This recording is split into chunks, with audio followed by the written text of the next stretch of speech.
presents I'm Sorry I Haven't a Clue, the antidote to panel games.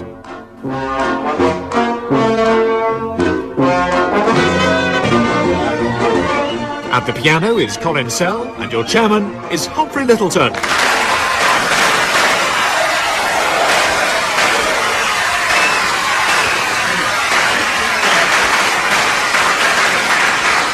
Hello and welcome to a brand new series of I'm Sorry I Haven't a Clue, coming to you from the Theatre Royal in Brighton. We are here as part of the Brighton Festival, the country's premier festival of the arts, whose reputation for staging pioneering and original entertainment of the very highest quality has been built up painstakingly over many years. What a shame to blow it all with one. Speaking personally, I'm delighted to be here. Having spent a very pleasant afternoon looking at antiques, I'm in the perfect mood to settle back and listen to some.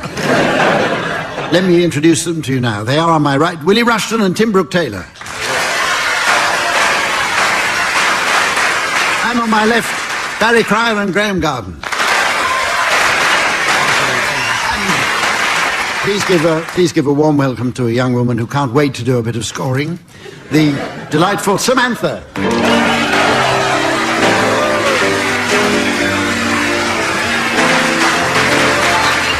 Incidentally, Samantha tells me she's off after the show to meet a nice gentleman for an Italian meal. She's looking forward to some spaghetti, perhaps a little ravioli, and no doubt a large portion of gnocchi.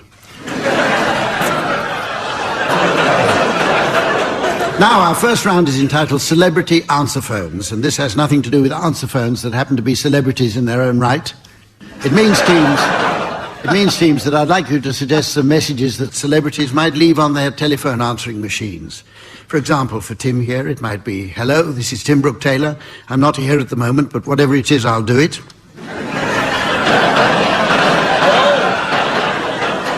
You bitch. Okay, have you got... Right. Barry, will you start us off, please? Well, they are celebrities now. Anglican vicars who deny the existence of God have a standard answer machine now that says, "I don't believe I'm in." A historical one for you. "Hello, this is Dr. Jekyll here. I'm not in at the moment." "Aye, dear, I'm in." "If you come round, I'll give you one." "If you don't mind most faithfully just waiting and..." "Oh, leave it after the bleed." Yeah. Graham. Yes, there's one here. Hello, Peter Tatchell is out.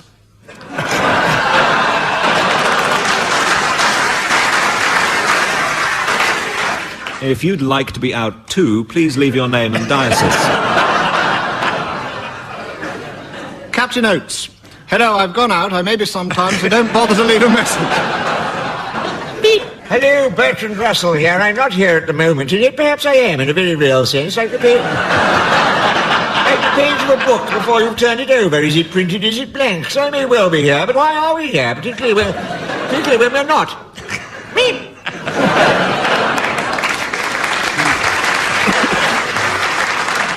Hello, John Major is in at the moment, but only by the skin of his teeth.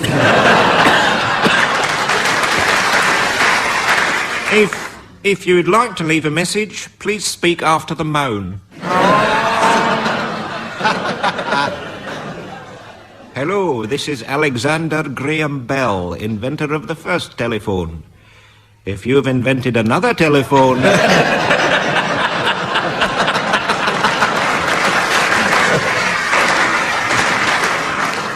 We're going to play now a rather complicated game called One Song to the Tune of Another, which may need some explanation.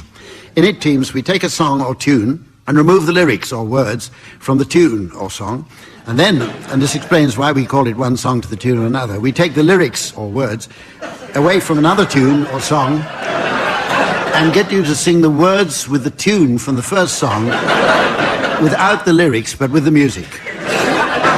And if this were not challenge enough, teams, accompaniment will be provided by Colin Sell at the piano. Incidentally, we've just heard some great news. I'm very pleased to announce that the BBC have arranged a special collection of Colin's entire work. They bagged it up and the council are sending some men round for it on Tuesday. Right, Tim, I'd like you to sing the words of My Old Man's a Dustman to the tune of Morning Has Broken.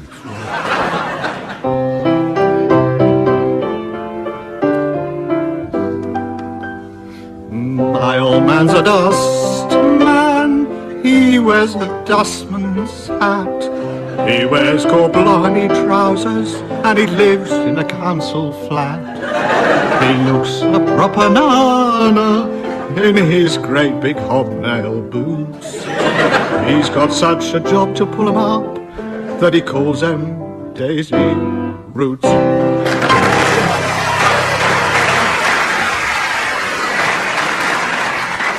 Okay, your turn, Barry. I'd like you to sing the words of "The Sun Has Got His Hat On" to the tune of Scarborough Fair.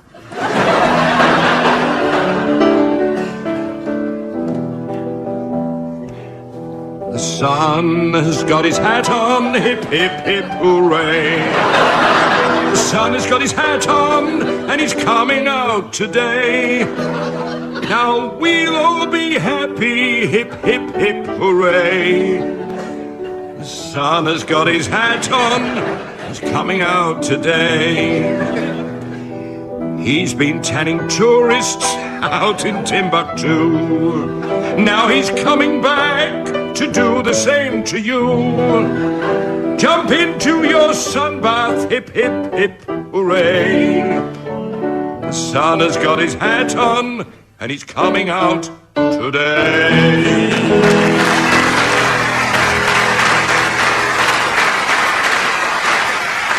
Right, it's you now, Willie. Would you sing the words of "Old MacDonald Had a Farm" to the tune of "New York, New York"?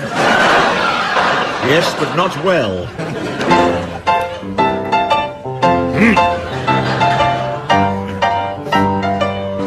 Old MacDonald had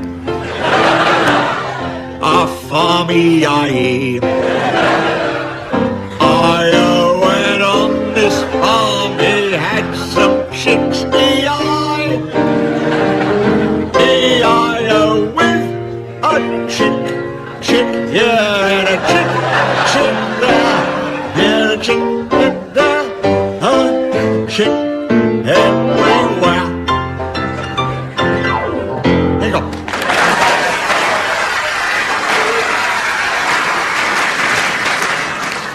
And finally, what a lovely word that is, finally.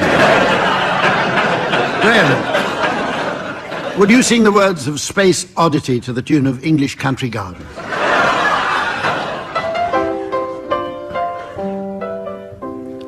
Ground control to Major Tom, ground control to Major Tom. Take your protein pills and put your helmet on. Ground control to Major Tom, commencing countdowns, engines on, check ignition and may God's love be with you. This is ground control to Major Tom.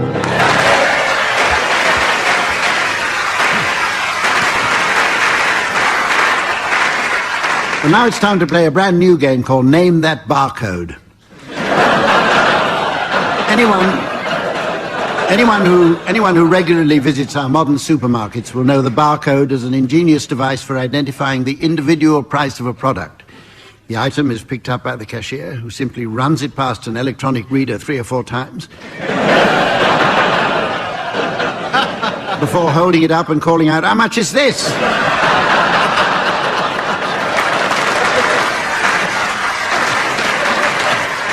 At which point the price appears as if by magic in no more than 10 or 15 minutes.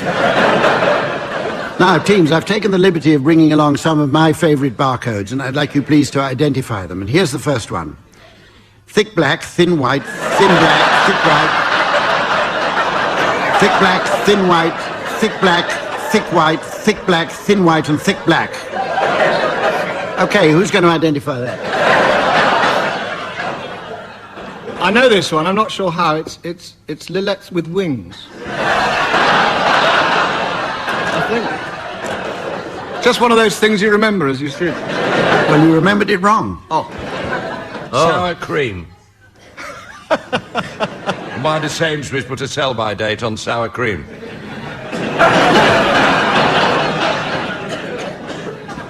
Do they come in ones or threes, these?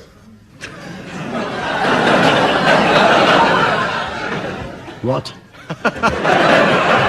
No, none of you have got anywhere near it. Cotton buds. No. I use no, them nasally. No, it's an oven-ready badger, £2.99. Well, let's try another one. We'll try another one. Thick white, thin black, thick white, thin black, thick white, thin black, thick white, thick white, thick white, and thin black. This is a cheat. This is a special offer, isn't it? No, I think you've got it. It was thick white, thick white, thick white. 3 thick whites at the end. Thick white, thick white, thick white, thin white. Rolling Stones.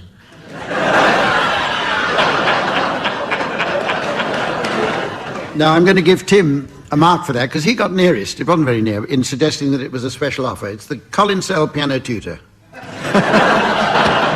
Remaindered. It's now time for another thoroughly enjoyable game called Cheddar Gorge, which is just one of many traditional pastimes taking their title from English place names. For example, there's Chipping Norton, which involves making stone sculptures in the shape of motorcycles. Then we have Tower Bridge, a card game for exceptionally tall players. And I understand there are still certain isolated rural communities in Lancashire that like to play Upper Ramsbottom.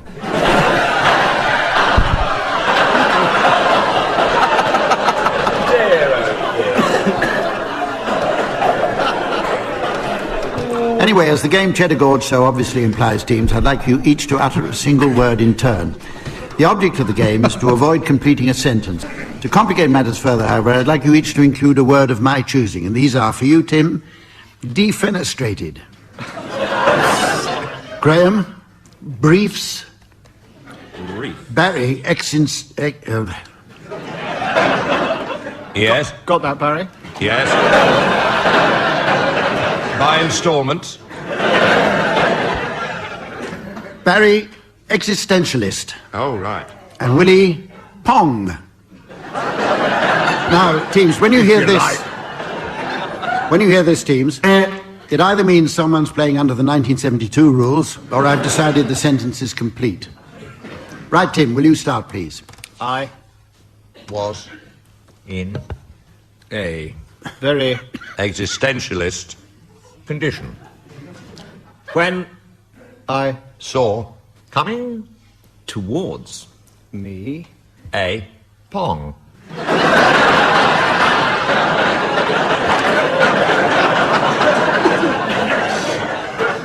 So I. Immediately. ran away From. The. pong. Pausing Shortly. To. pong.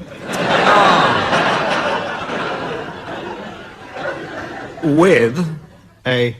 Small. pong. It's a medley of I pongs. like this game. Must be scoring enormous numbers. This is a pong for Europe.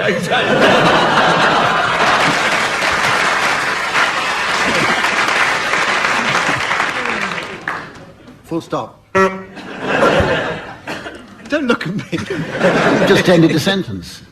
Our next round is entitled Builder's Jargon. In it, I'll be asking the teams to provide some examples of words or phrases used habitually by builders, together with what they actually mean. And just to get themselves in the mood, the teams have each drunk 2 gallons of sweet milky tea, eaten a packet of chocolate hobnobs each, lowered their jeans to reveal the mandatory 1 1/4 inches of cleavage, and laid around all day doing nothing except listen to Radio 1. Right, Willie, will you start us off, please? Oh, we do electrics means no, we don't.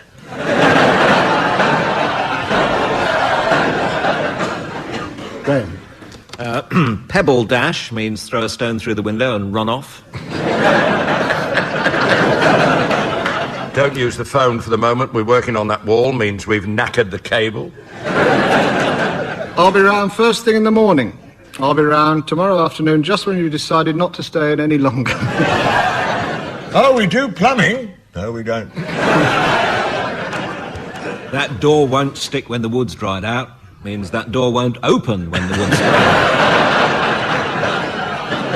out. You know what they say about dust? It's lucky. Oh, we do tiling. No, that is level. You're leaning. You won't know we're here means we won't be here.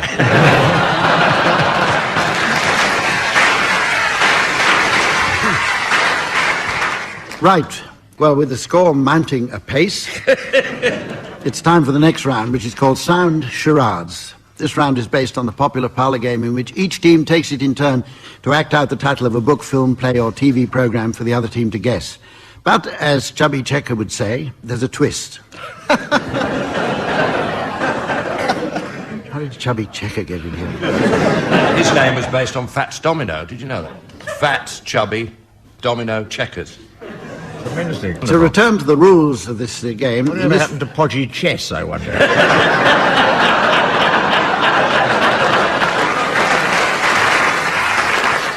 Now, in this version of charades, the teams are permitted the use of their mouths in a process technically known as speaking. OK, Tim and Willie, now you're to start, and your title will now be displayed via the megabyte magic of the satellite-linked, digitally remastered laser display board, so generously funded by the Brighton Festival. Well, for listeners at home, our high-tech thought transmitter will secretly implant the title directly into your heads so that it sounds to you as if it's coming out of the wireless. My Night with Reg. My Night with Reg. Right, off you go, Tim and Willie, with your charade. It's a play, 4 words. I saw you leaving with him last evening. What was his name then? Do you know, I can't remember. Maudlin? Prentice? Presley? Varney? It wasn't Varney, was it? Might have been Varney. What was Elton John called before he was... Oh, yes, Dwight. No, that was Eisenhower. Oh. Is that it? Yes. Oh, good. Right. You wanted... Yeah, it's My Night with Elton. Yes. We don't want to hear about that.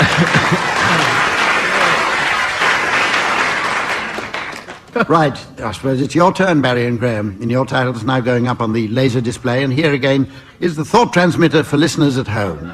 Rob Roy. Rob Roy. Book and a film. Book and a film. 2 words.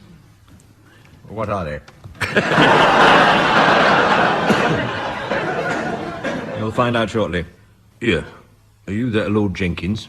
That is true. Right. Put your hands up. Hand over your wallet. You rogue, you rascal. This is a stick-up. Let's have your money and be sharp about it. Blimey, is that all? I don't call that very liberal. You rotter. The end.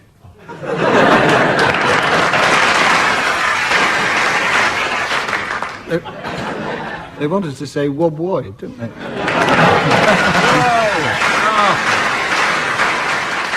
Well, that was fun.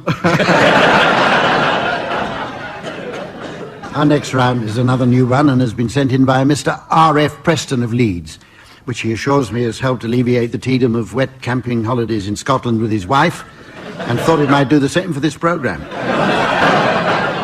He writes, it's called Knights of the Round Table, and is based on words starting with the syllable Sir, and that's spelled S-I-R-S-U-R or C-E-R. For example, the knight who was prone to running amok, circumstances beyond our control. 1 point to me, Samantha. Or the intriguing knight, surrounded in mystery.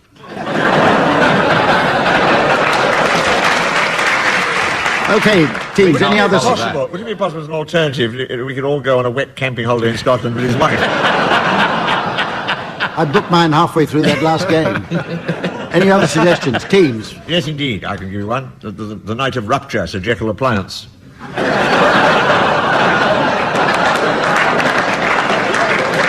And the knight who likes a pint, Sir Osis of the Liver. Sir Mon on the Mount. That's a night to remember.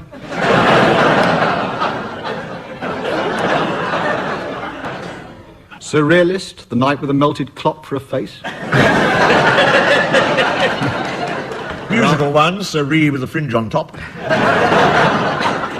And the rather unpleasant knight, Sir Lee Bastard.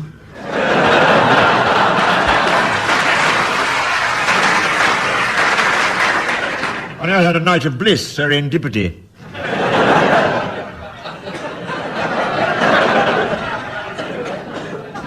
Surplus, he was the 12th knight.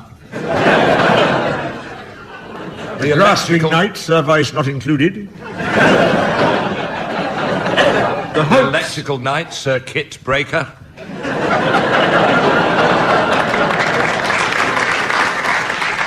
The hopes of all the old maids in the court are insurmountable. Some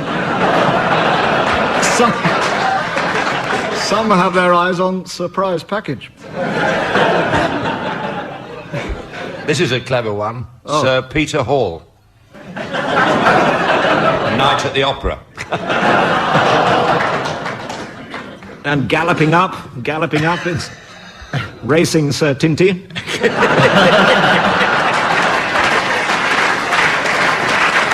Oh dear, he's fallen off his horse now. He's dead, Sir Tinty.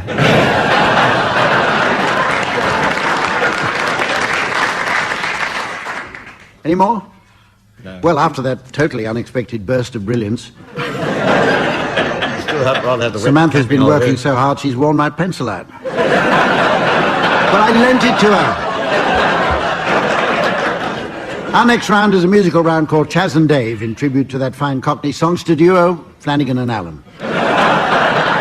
Chas and Dave have over many years become as integral a part of our culture as cockles and mussels, bangers and mash, rhubarb and custard, and kaolin and morphine. In this round, teams, I'd like you to sing a well-known song, but in the style of Chas and Dave. You'll be accompanied, as ever, by Colin Sell, whom I've been informed doesn't know the meaning of the word disharmony. He also seems to struggle with the words stop, that, dreadful, and racket. Right, you're to start, please, Tim and Willie, and your song is the delightful Beatles ballad, Yesterday.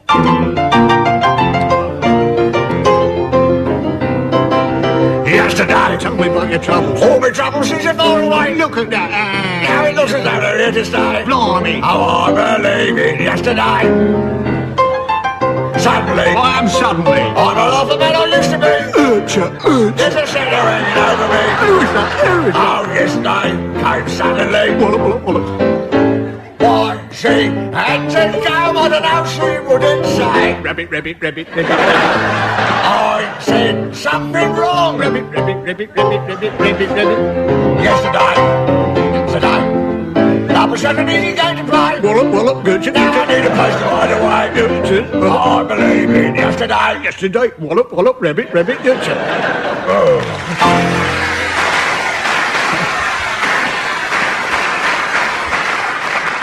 Very good. Your turn now, Barry and Graham, and your song is the charming I Feel Pretty from West Side Story.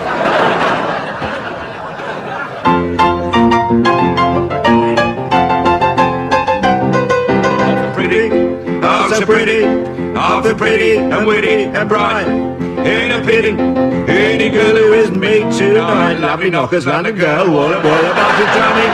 I'm charming, it's a lovely, charming I feel. It's so pretty that I can hardly believe I'm real. Jelly deal. See the pretty girl in the mirror there, caw. Looking at a trendy booby, oi. Such a pretty face, such a pretty dress, such a pretty smile, such a pretty boy, half as stunning. And he draws it, feel it running and does it for joy. Shake a leg, pour it up. My pretty, wonderful boy, pretty boy. Gotcha.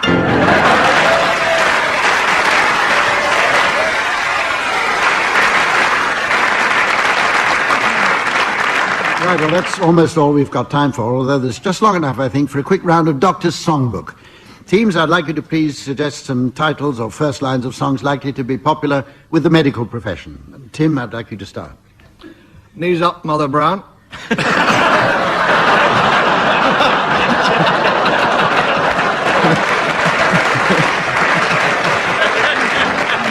Right, well, that's the end of our... I really wanted to do that one, which I always thought was Doctor Who's Brown Girl in the Ring, which has Show Me Emotion.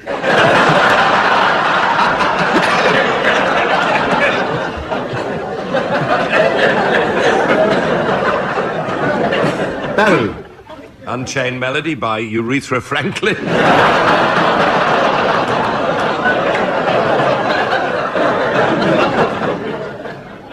I'm too sexy for my truss.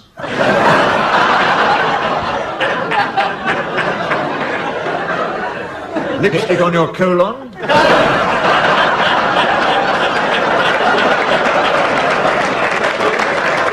A deeply unpleasant sensation singing in the brain. Take the Prozac and don't you come back no more.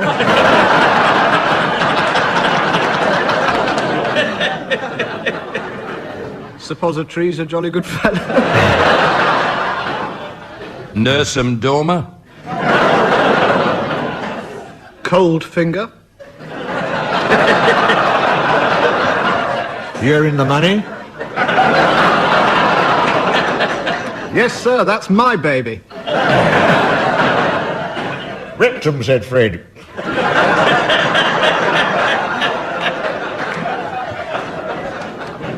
Hernia rose I bring you. I want some diagnosis for a blue lady. Testes song at twilight.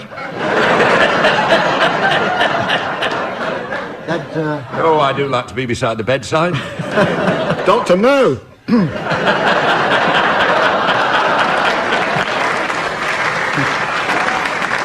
They can't take that away from me.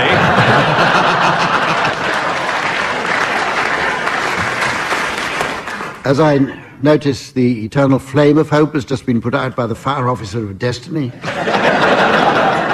With the sand bucket of fate. It must be the end of the programme. So from the team, Samantha and myself, and the Theatre Royal in Brighton, goodbye.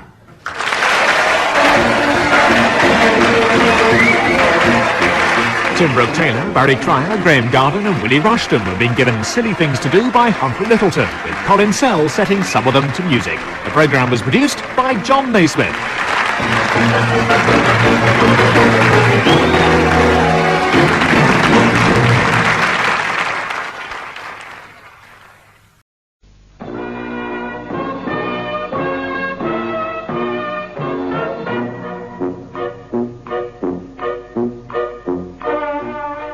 We present I'm Sorry I Haven't a Clue, the antidote to panel games.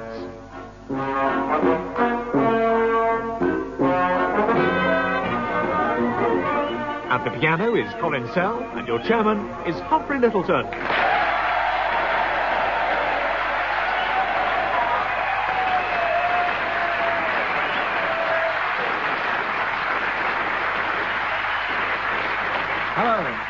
Hello and welcome to I'm Sorry I Haven't a Clue, which this week comes to you from the Palace Theatre in the historic town of Watford. As early as the 9th century BC, the Catalonian King Wilfrid came upon a site by a water crossing where he laid down the foundations of a new city that was to become the envy of the Holy Roman Empire. Its ancient covered market, Romanesque brick towers, Baroque cathedral and fine collection of Renaissance paintings. There are few things finer than to spend the day browsing amidst its remarkable Gothic splendor. A legacy we owe to the vision of that great King Wilfrid of Catalonia. What a pity he never visited Watford.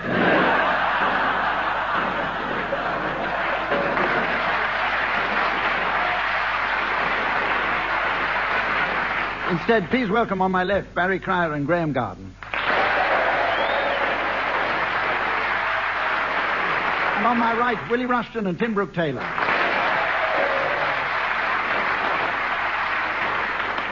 And finally, please welcome a delightful lady whose job it is to get the team's points up as fast as possible. Our scorer, Samantha.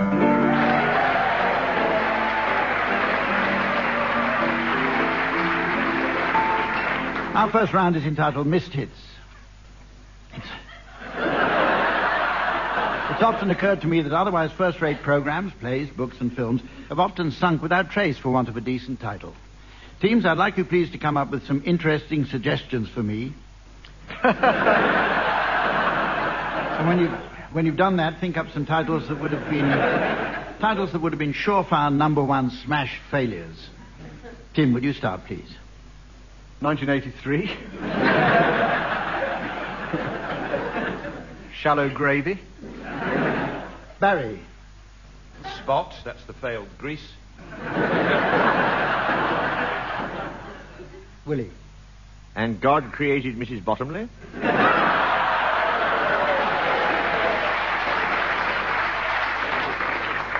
Indiana Jones and the Stuffed Panda. That sounds rather good. I like it. Graeme. Death Date.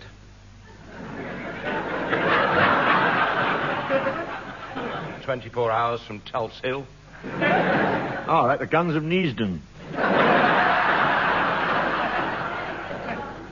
Quite a new one. It is Dumb and Gummer. Killing of Eddie George. And Dodo Watch.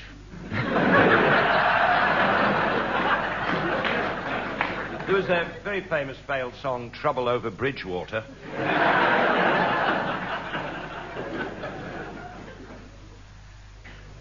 Any more? Famous five get pissed? I'd go and see that. Yeah. Now it's time for a musical round in which our teams can exhibit their skill and showmanship to the full by getting their mouths around something unfamiliar. It's a game called One Song to the Tune of Another, in which, as the title might suggest, the teams take it in turns to sing one song to the tune of another.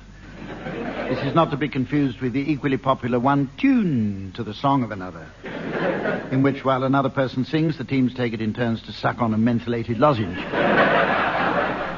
To provide the piano accompaniment, here's Colin Sell. Incidentally, Colin tells me he's been commissioned to write a lute concerto. If all goes well, Exchange and Mart might want one as well. Graeme, we're going to start with you. Will you please sing the words of Stand By Me to the tune of the Hokey Cokey? When the night has come and the land is dark and the moon is the only light we'll see, no, I won't be afraid, no, I won't be afraid, just long as you stand by me. Hey, stand by me. Darling, darling, stand by me. Stand by me. Stand by me, stand by me.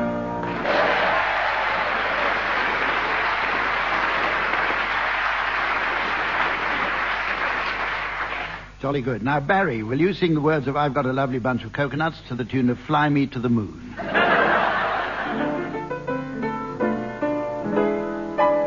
I've got a lovely bunch of coconuts. There they are, standing in a row. Big ones, small ones, some as big as your head. Give 'em a twist, a flick of the wrist. That's what the showman said. I've got a lovely bunch of coconuts. Every ball you throw will make me rich. There stands your wife, the idol of my life, singing roll a ball, a ball, a penny a pitch, singing roll a ball, a ball, a penny a pitch, singing roll a ball, a ball, a penny a pitch, roll a ball, a ball, roll a ball, a ball.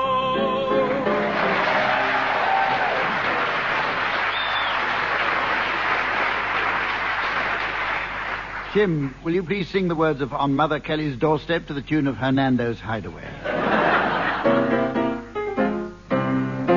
On Mother Kelly's doorstep, down Paradise Road, I'd sit along a Nelly, she'd sit along a Joe. She'd got a little hole in her frock, lay in her shoe, hole in her sock where her toe peeped through. But Nellie was the smartest down our alley. Lay on Mother Kelly's doorstep. I'm wondering now if little Kel remembers Joe her beau, and does she love me like she used to? Mother Kelly's doorstep down Paradise Road. Lay.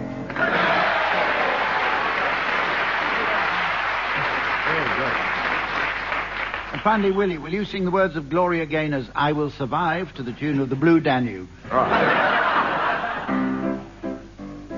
All right, now go, walk out the door. Just turn around now, 'cause you're not welcome anymore. Weren't you the one who tried to hurt me with goodbye? Hi, hi.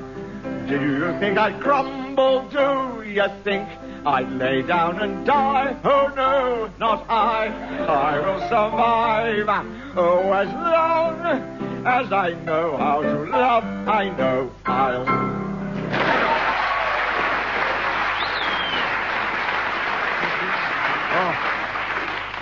Our next round is based on the TV program called Through the Keyhole, but modified to make it suitable for wireless transmission. In our game, the teams will enter the homes of well-known people and give clues as to their identity to both entertain and inform the audience. But that's not the only way it differs from the original. We're playing the historical version of the game, where the homes belong to famous people from the past. Backstage, the Palace Theatre have specially modified 2 mystery cubicles to resemble precisely the homes of certain historical personalities. And the team should take it in turn to describe the contents of their cubicle for the other team to guess. Right, Tim and Willie, you're going to go first, and I'd like you to enter your mystery cubicle now. Take care to knock first, as the lock's broken and there might be somebody in there already.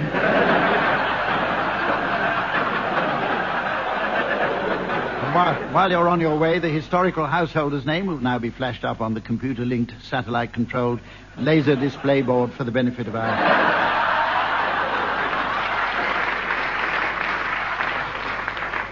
Well, here's the mystery voice for listeners at home. King Henry VIII. King Henry VIII. Okay, Tim and Willie, have you entered your cubicle yet? Yes. Will you start describing what you see? Well, here we are. In the great hall, the umbrella stand full of elephant's feet and tennis rackets. There are many suits of armor, some with enormous cut pieces. And climbing the stairs, now we see great stags' heads, 8 boars' heads, 2 moose heads, and could those be the Nolan sisters? We enter the bedroom and we see a fine half-timbered bed, heavily reinforced. Who lives here? Is it a womanizing tennis pro like Martina Navratilova?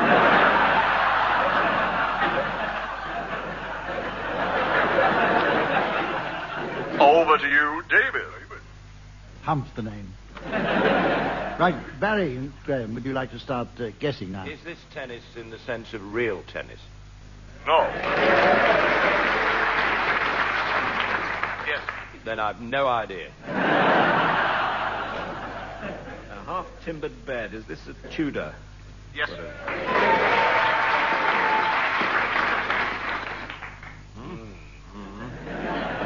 Hurry up, it's I should tell cold in here. Should tell the audience you can applaud if they're getting warm.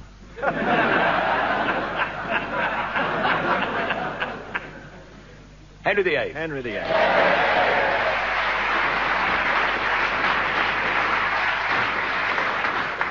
It's your turn, Barry and Graeme, to leave the room. Thank God. Would you please enter your mystery cubicle now? And here again is the laser display board with the answer and the mystery voice for listeners at home. King Ethelred the Unready. King Ethelred the Unready. Hello? Hello, are you there? Yeah. The right mess it is, too. Like a Okay, well, timid, Tim and Willie, you've got to be ready to guess. Okay, carry on. He must have forgotten we were coming, I think.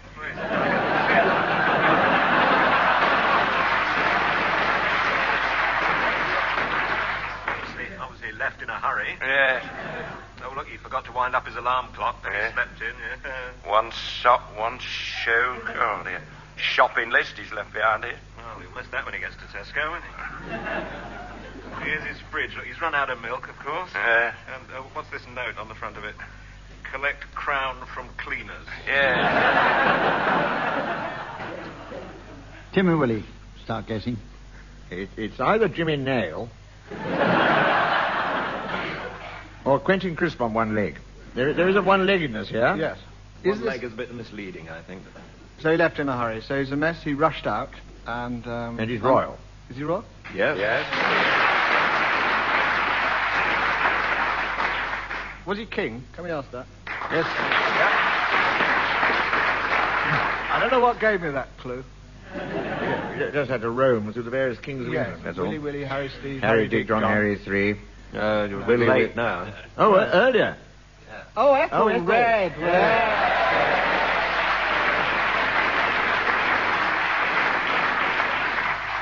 Always was on the blur in photographs, shouting, "Wasn't ready." Sorry. Now it's time for the next round, which is called Word for Word. In it, team members must take it in turns to say a word that's completely and utterly unconnected from the last. So, for example, if Lloyd Webber is followed by talented, that would be perfectly all right. The opposing team should challenge if they notice a connection. Okay, Willie, will you start, please? Cupboard. Tongue. Booze. Pliers. Exit. Bellows. Face. Mausoleum. Challenge from Barry. We're at home. We keep tongue in the cupboard. I thought I'd better strike quickly while the iron was on. We don't need to hear about your private life, though, do we? I'd like to give your cupboard a good tonguing. No.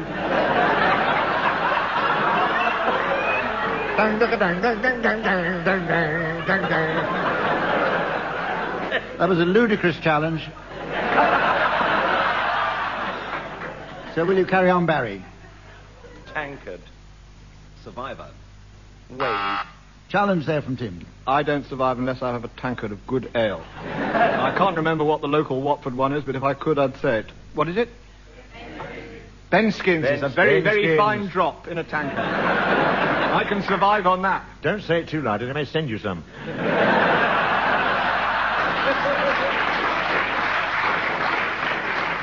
Can't be too much for me of the Benskins. I'm going to overrule that challenge and ask you to carry on, Graham. Unready. Challenge from Tim. Benskins is always ready. And I'm always ready for a Benskin. Carry on, Graham, please. Pencil. Lead.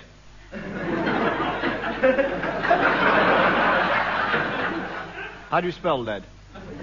L-E-A-D. Oh, lead. Banjo. Pluck. Chicken. Chow mein.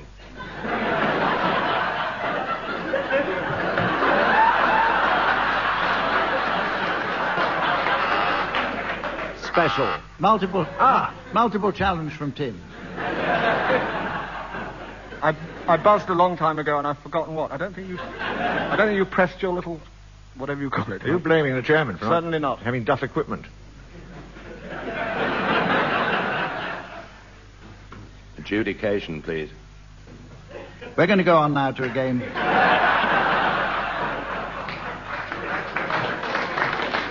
It's called Name That Toupee, in which I shall ask team members to identify by touch alone the owners of an assortment of celebrity hairpieces. Incidentally, it should be noted that our teams have few problems in this department. Graham, in particular, has a thick, luxurious thatch. Unfortunately, it's on top of his cottage in Cumbria.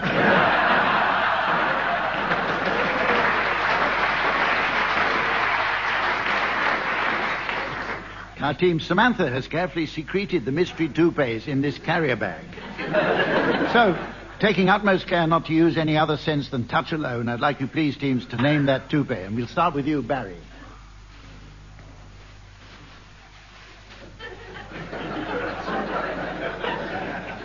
Green 34. Oh, no, that's a rabbit.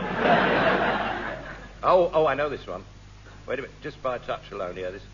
This is Charlton Heston's. It's red and parted in the middle.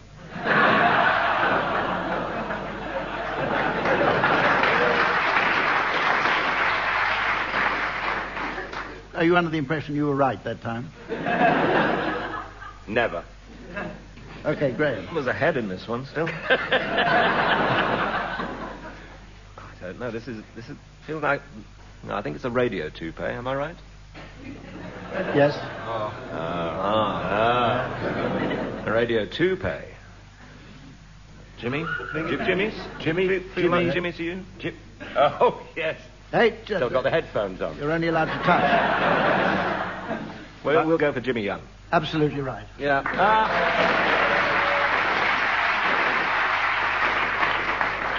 We should have called this I'm sorry I haven't the glue. Tim, what do you think? Jimmy Young.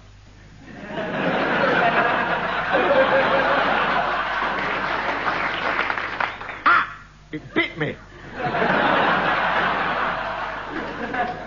Right at the bottom here is Yul Brynner.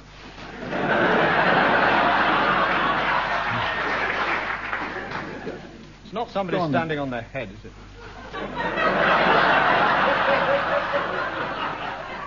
Claire Rayner. Only a guess. Quite right.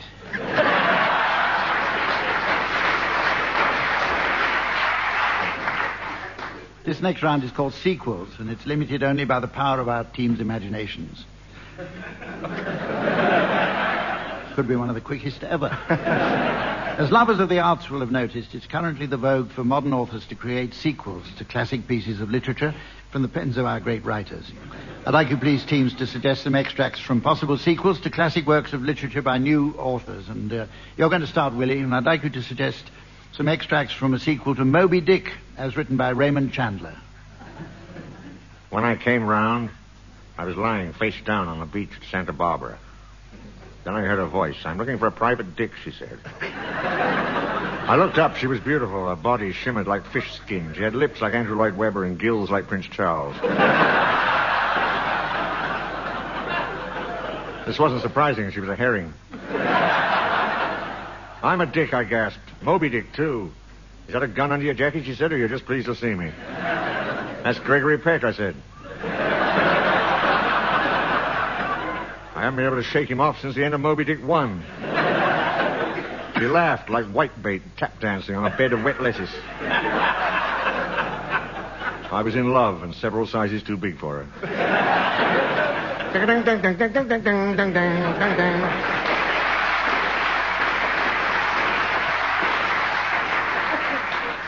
Your turn, Tim, now, and I'd like you please to suggest a sequel to the Book of Exodus as compiled by Wisden. Wisdom would be looking back over the previous season. The season started quite well with preparations for the overseas trip. The first test was spoilt by bad light and locusts. In the second test, the players were asked to play on through frogs and boils, but finally had to come off after a particular vicious attack of moraine on the beasts. The experiment of extending 5-day test to 40 days and 40 nights, demanded by Pharaoh Rupert's Earth and Sky Sports, was not a huge success. The county captains declared the experiment with Moses' new rules had been successful, but suggested that the one about adultery should be chiselled up the next season and replaced with "thou shalt not tamper with the balls." Moses, once again, was voted man of the match and the season. Man up.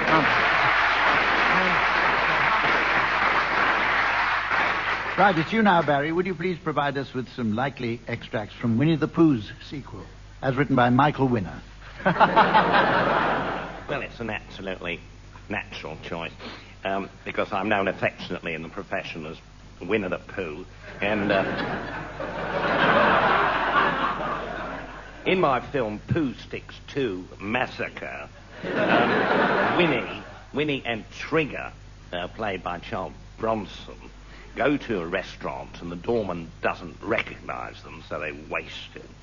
And they go inside, and the manager puts them in a table by the window, which is, of course, social death. And they then gang rape the staff with coffee and mints to follow. Do you want a quote on anything?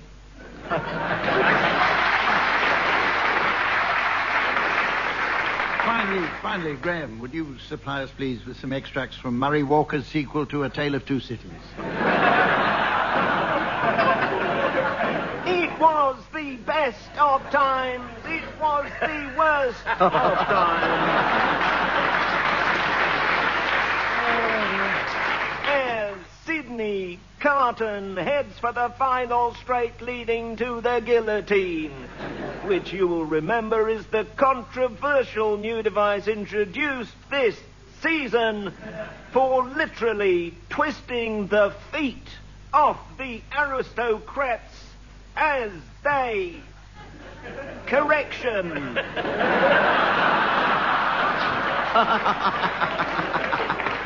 I am reminded that it actually cuts the heads off and... Goes on like this forever.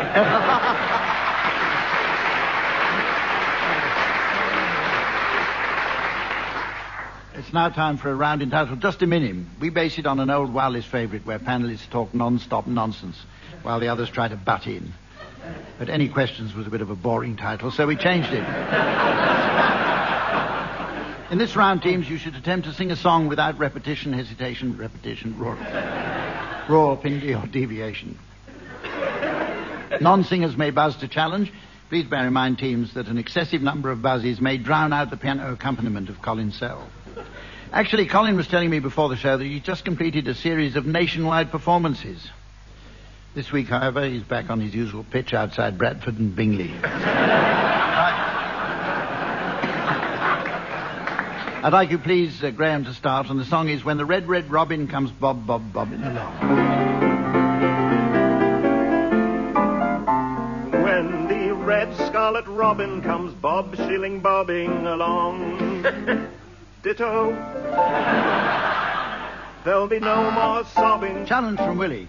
Ditto isn't very good, you know. What's wrong with it? It just doesn't mean along. I agree with Willie on this one. Well, I don't. Carry on, Graham. And where does Robert Robinson come into it anyway? Sobbing when he starts throbbing his old sweet song. Wake up, ditto, you sleepyhead. Challenge from Tim. A repetition of ditto. We have had ditto previously. You pick up the song, Tim. Where from? Get up, get up. Who else do you? Get up. Rise. Leap off your couch. Cheer up. Smile, for God's sake. The sun is red. Live, love, and be happy. What if I've been blue? Now I'm walking through. Feel. Oh, you've got miles to go now. Limitless, but still I listen for hours and minutes. I'm just kind of doing what I did again. Singing a song. When the red crimson sparrow comes. Oh, that's it. Robert Robinson along. That's right. Challenge from Barry. Sparrow is not synonymous with Robin. Better than Tito.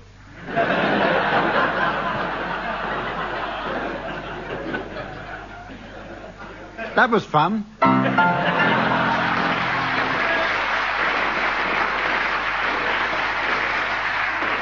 That's almost all we've got time for, though there's just enough time for a round of Undertakers songbook.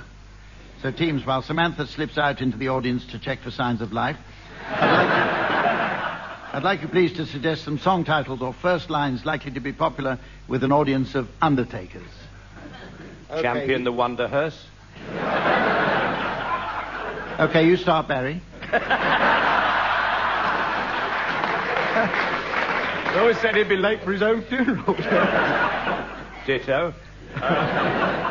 Wop bapalupalapalum embalm.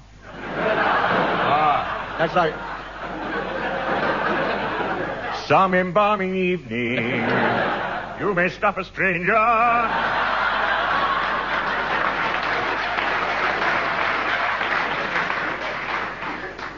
You're the cream in my coffin? I'm getting buried in the morning. Oh, she wore an itsy bitsy teeny weeny yellow polka dot winding sheet. Top hat and nails?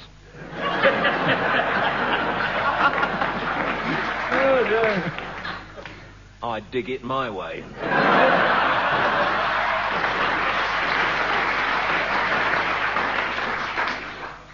Tie a yellow ribbon round the cemetery. I can't get no putrefaction by the road.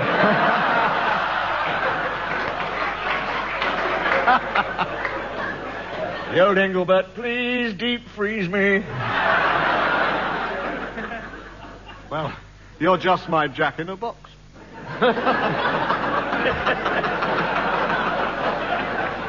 Where have all the flowers gone? Well, ladies and gentlemen, as the Rock of Ages is cleft in twain by the karate chop of fate, I noticed it has Souvenir of Watford written all the way through it. Probably means the time's come to say goodbye. So from Samantha, the teams and myself, goodbye.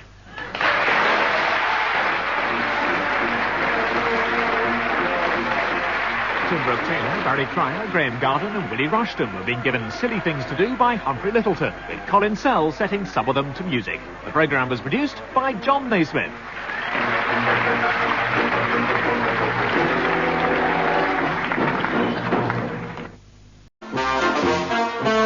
Find ourselves in the delightful old town of Windsor.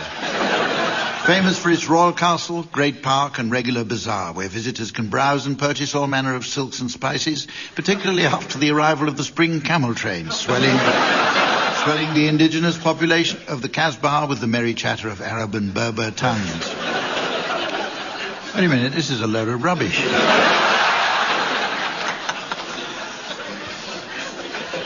The camel trains go to Stoke Poges. Anyway, talking of merry chatter, let me introduce you to our teams, who were recently described as amongst the most notable in their profession. I'm sorry, I think that should read the most not able in their profession. Anyway, they are on my right, Tim Brooke-Taylor and Willie Rushton.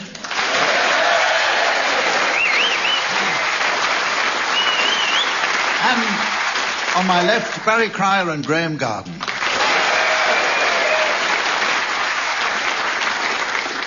And a warm Windsor welcome, please, for the lady who checks the team's points, the lovely Samantha.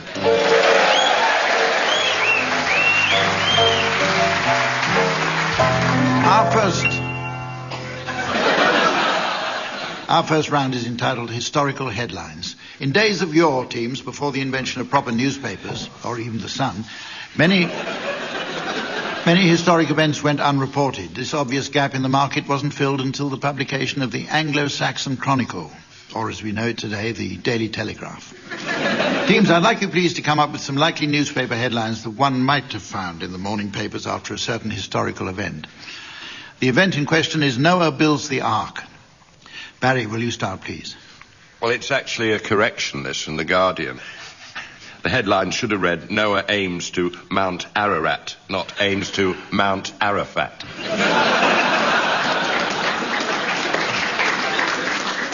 Willie? There's some lively gossip in the News of the World. Ham in sandwich with Mrs. Japheth.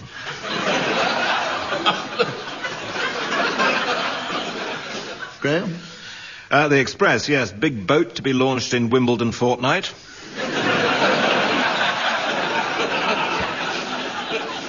Tim? Turn it, Noah, 3 cubits short of an ark, says the Sun. Good weather to continue, says Michael Fish.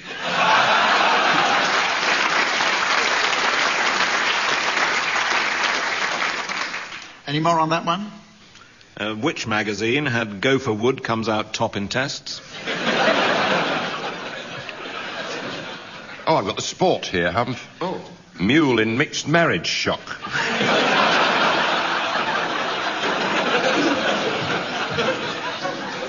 I'm going to give you another historical event now. Isaac Newton discovers gravity. And Tim, will you start this time, please? A Mirror exclusive. I told you so, says Eddie the Eagle. Guardian again, Newton discovers law of graffiti.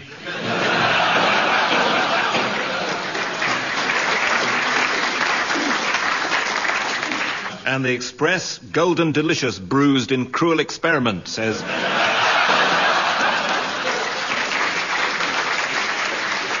says RSPC Fruit.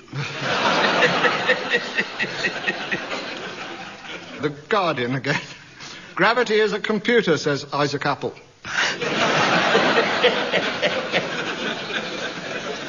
The Sun, 19 other things you didn't know about gravity. Another one from the Sun. Core, what a stunner.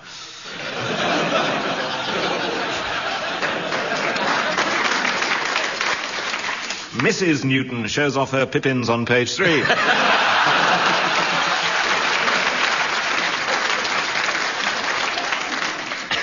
Okay. Now for a regular round called Pick Up Song. As is customary in this round, DJ Samantha will unsleeve a number of choice 12 inches, as well as spinning some discs on my gramophone. The team should sing along in turn. However, at a certain point, the sound will magically disappear thanks to a complex technique known to electrical engineers as adjusting the volume knob. If on its return, teams, you're within a midge's minim of the original, I'll be awarding points. And what do points mean? Oh. I thought Windsor might be cut above the others, but not a bit of it. This week's prize is the very latest in transcendental furnishing. It's an occasional table.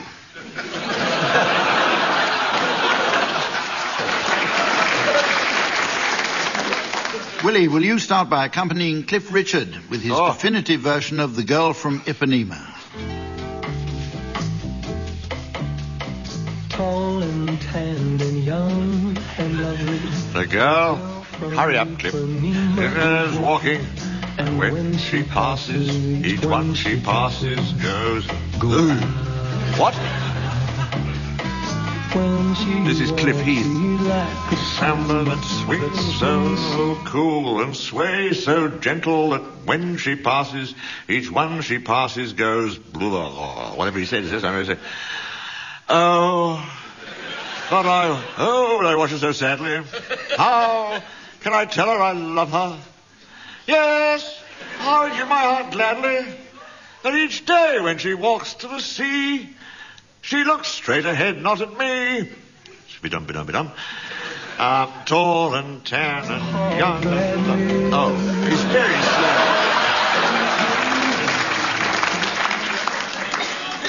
Think how pleased Cliff would have been if he'd got it right.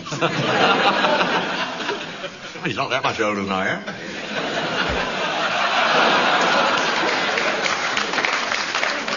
I thought things were unpromising when you weren't even in time when the music was playing. Graeme, will you join the swinging Blue Jeans singing the Hippie Hippie Shake? If I must. I got the hippie hippie shake. Yeah, I got the shakes. I got the hippie hippie shakes. I can't sit still with the hippie hippie shakes. Yeah, I cannot feel now with the hippie hippie shakes. Yes, in the bag, oh, the hippie hippie shake. Well, you shake it to the left, you shake it to the right, and do the hippie shake and shake with all your might, baby. Come on.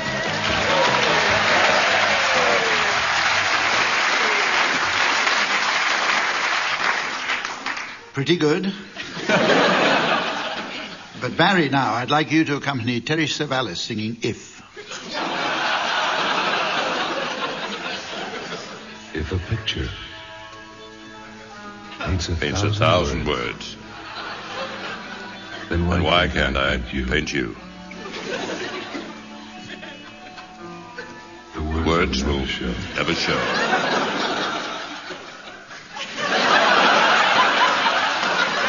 You come to know.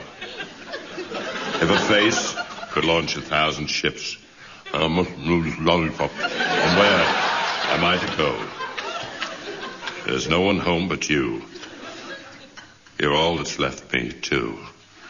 I had black hair when this started. And when my love for life is running dry, you come, love.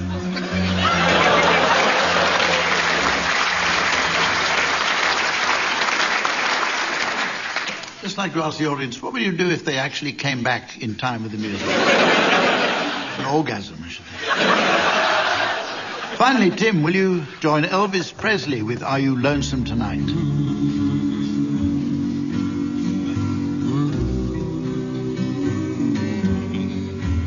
Are you lonesome tonight?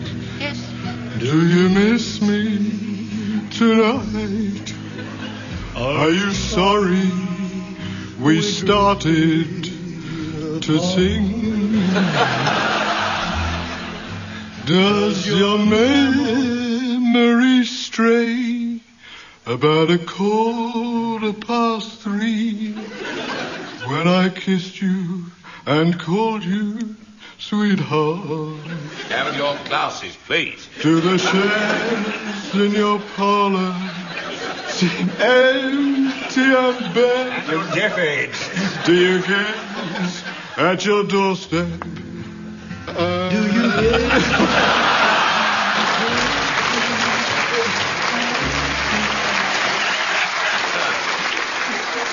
Well, if Elvis is still alive, it's certainly not in here. I'm not going to award anybody. In fact, the points that you gained on the opening rounds, I'm going to take away after that. Our next round is called Straight Face. The rules, teams, are quite easy. They're that you must not get laughs from the studio audience. Well, you've certainly been putting in a lot of practice. I hope you haven't overtrained. In this round, each team member should take it in turns to say an unfunny word on the subject of Windsor and its environs. Anyone raising even the slightest titter will be disqualified until only the winner remains. If we're not too careful, this could go on all night. Right, Willie, will you start, please? Brown. Soup. Nomad. It's a local allusion. Battlement. Barbara.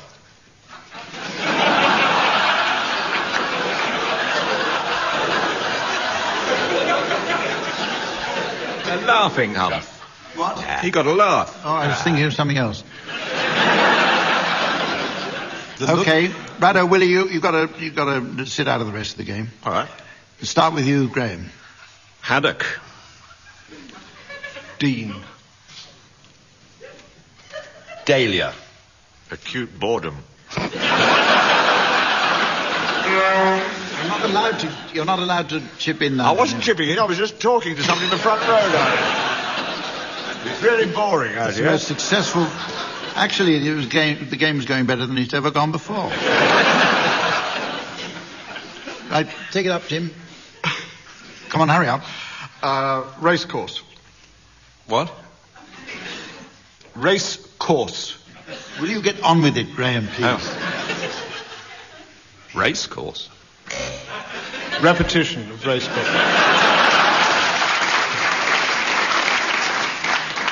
Barry? Race horse. Not. Tackle. What's that got to do with Windsor? You don't know? Tittle. Chucker. Not. Lego. Oh, go on, finish it. Wait a minute. Graham's out of it, he got a laugh then. Oh. Barry, it's between you and Tim. Jolly exciting it is, too. Ticket. Theatre. Circle. Castle. What's that thing you have at the front of a castle? Drawbridge. Dildo. Sorry. Tim. Sorry, was that? You're in the wrong show. We did it. We did that last week. Barry.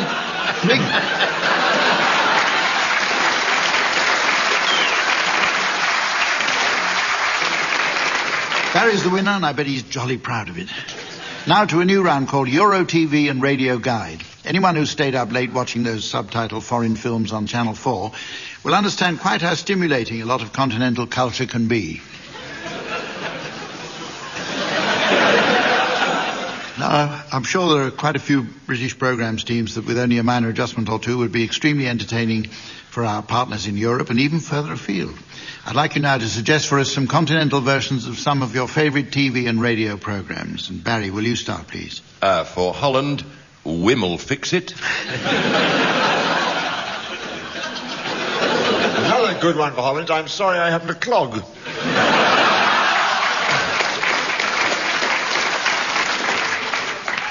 One for Poland. Torval and Dean in Let's Face the Music and Gdansk. Italy, Venice in particular, One Man and His Doge. For Russia, Crime Watch Ukraine. A television, one man and his bog.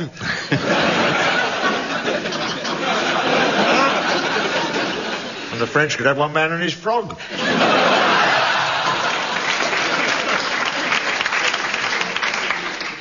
Norway could have one man and his log.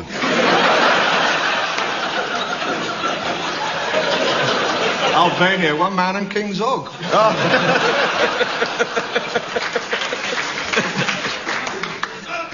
Friday night is Munich night. In Norway, you could have only trolls and Norses.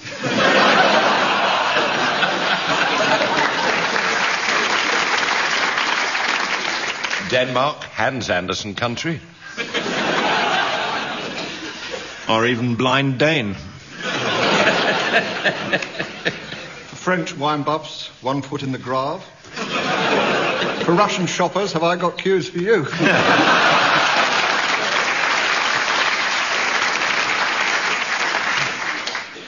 And for Austria, Dr. Finley's Kitzbühel.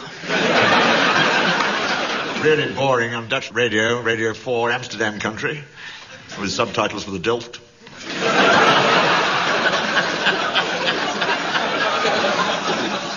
Popular all over the EEC, London's burning. For the Vatican, top of the popes. Roman away. Any more? It's now time to play the game called Mornington Crescent. Before we begin, you'll be interested to learn that we've recently been swamped by another letter from our regular correspondent, Mrs. Trellis of North Wales, who confesses to becoming a little confused. Dear Mr. Parsons, she writes. More. But when can we expect Dr. Buchatsky to return to the show?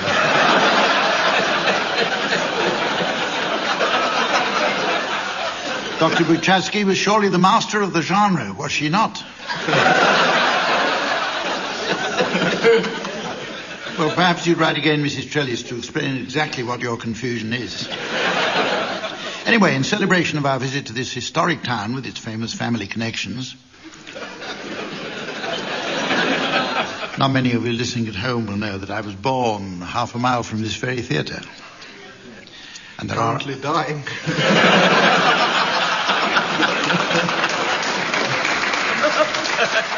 Let's have a short conference with Samantha. Yes, I thought he was. Tim was in the lead. Anyway, we're going to play a special Windsor Rules version of the game as approved by appointment to none other than Barbara herself.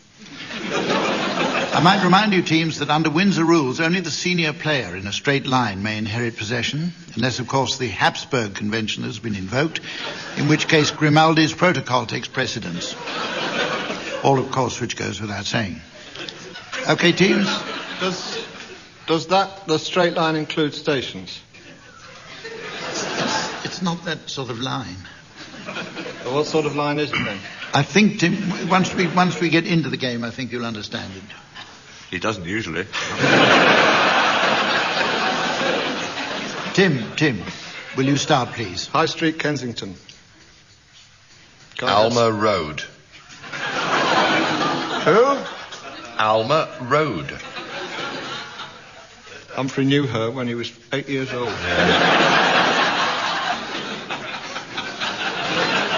Go on, Willie. Earls Court Road. A safe decision, mate. You see, I play very well, Tim, unlike some. Yeah. What's that you were saying about stations? I never mentioned stations. Oh, somebody did. Somebody did. I know what somebody might have done. I mean, it's not... No, well, Euston Square, then. Yes, well. Oh, nice. Tim. I'm allowed to think? Not as easy as it sounds, you know. What, thinking? Thinking in a straight line. Island Gardens.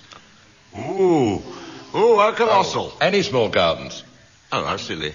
No, it's got 2 ends. Yeah, foolish. I think you can nap that. I can. We can certainly win in 3 from here. This is very good. The Barbican. Watch them pale, visibly. Look at that. No. Sweat has broken out on their heads. Yeah, I'm thinking. Why start now? Cue bridge. Good. Silly. Win in 3. Yes. You just do it. You'll hear the applause of big. Straight in. Yeah. But it's straight lines, you're not. Habsburg connection. Oh, yes, that's right. Yes, sorry. Mornington Crescent.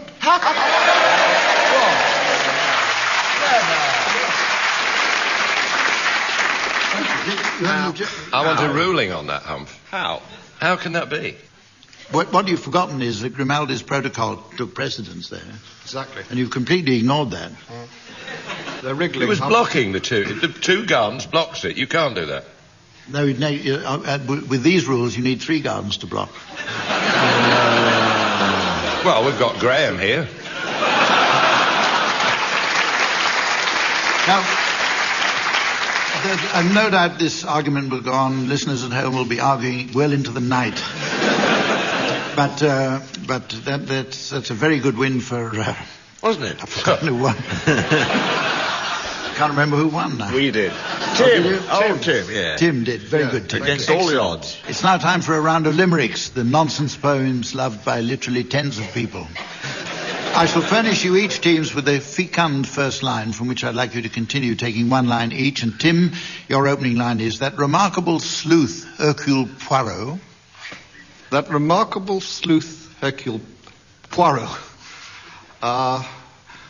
was attacked by an oversexed Barrow. He said, I've got your number. You saucy cucumber.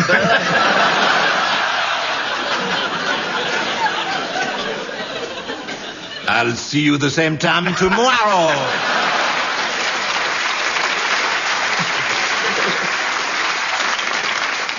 Here's one for you. Here's a strange case, said Watson to Holmes. Here's a strange case, said Watson to Holmes. Outside, there are 2 garden gnomes. One's lost his wee rod.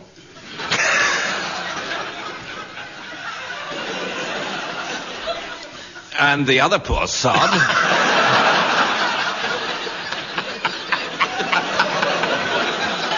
Has been sat on by Nicholas Soames.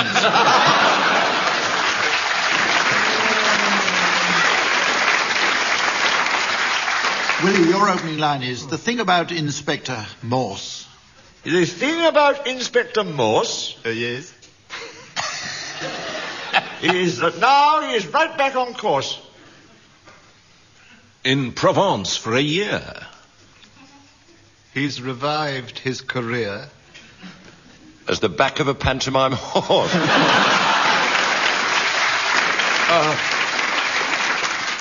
Finally for you, Graeme, did you hear about old Van der Valk? He powders his bottom with talc.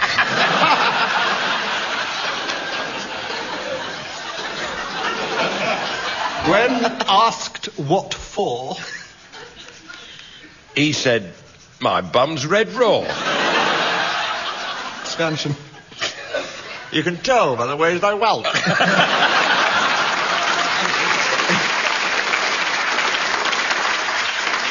Okay, well, our next round is a musical one and involves an apparently unlikely combination of musical intonation. The lilting melody of the swanny whistle with the contrapuntal rasp of the kazoo.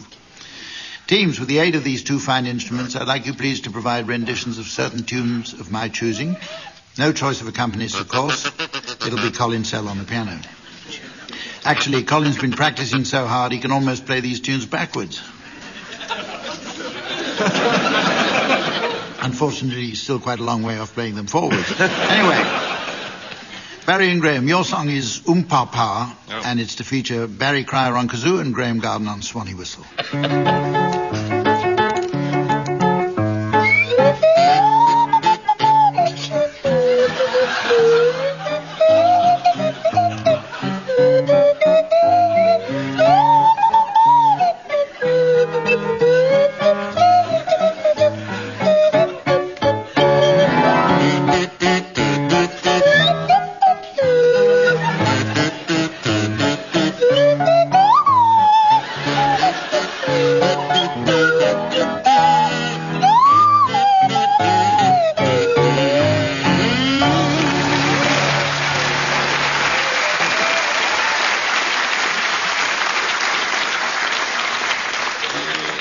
Willie, quiet please. Your song is If I Were a Rich Man, and it's to feature Willie Rushton on kazoo and Tim Brooke-Taylor on swanee whistle.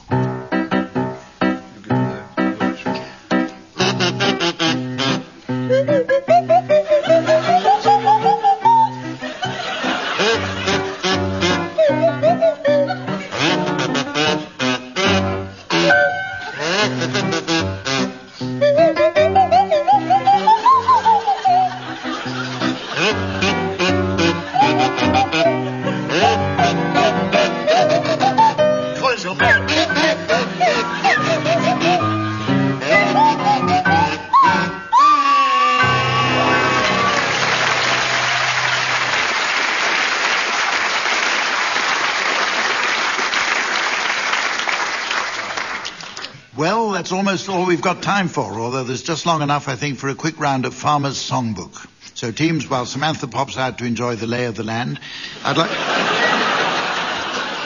like you please to suggest some song titles likely to be popular with an audience of farmers. Scylla's greatest hit, Set Aside Love. The old carol, Silage Night. I saw 3 sheep come sailing by. What cow, my love?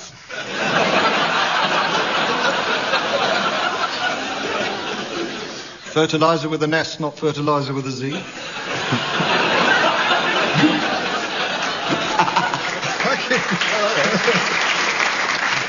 Barley High.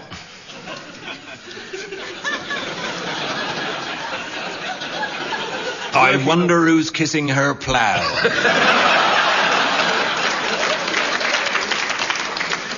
Know a cowherd and some hay I'll bind you.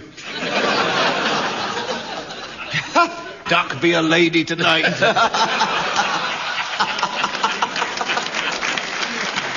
A lonely life down on the farm.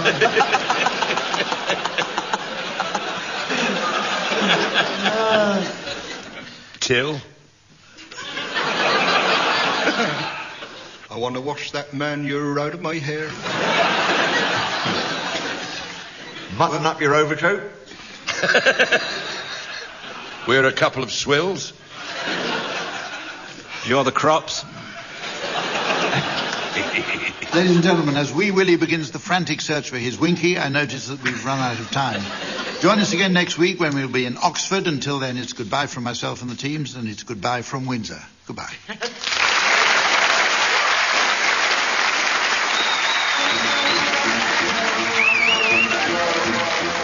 Tim Brooke-Taylor, Barry Trier, Graeme Garden and Willie Rushton have been given Silly Things to Do by Humphrey Lyttelton, with Colin Sell setting some of them to music. The programme was produced by John Naismith.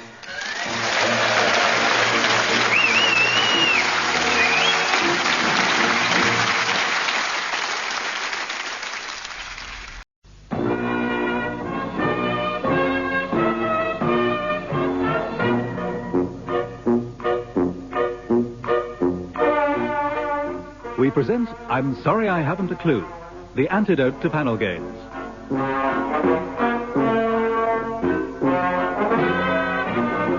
At the piano is Colin Sell, and your chairman is Humphrey Lyttelton.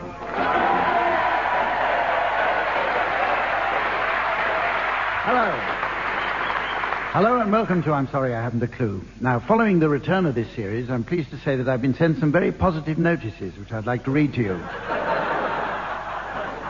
A fantastic triumph. An unstoppable conquest.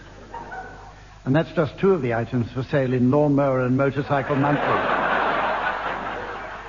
You join us once more in London's Hackney Empire, formerly a variety house where the likes of Charlie Chaplin, Mary Lloyd and W.C. Fields once performed, before the decline of music hall. However, after many years out of commission, the theatre's been successfully revived as an entertainment mecca for the area. So, while the bingo cards are handed out, let's introduce the teams. They are, on my right, Willie Rushton and Tony Hawks. And on my left, Barry Cryer and Graeme Garden. And the warmest of welcomes, please, for the delightful lady who puts the team's points up, Samantha.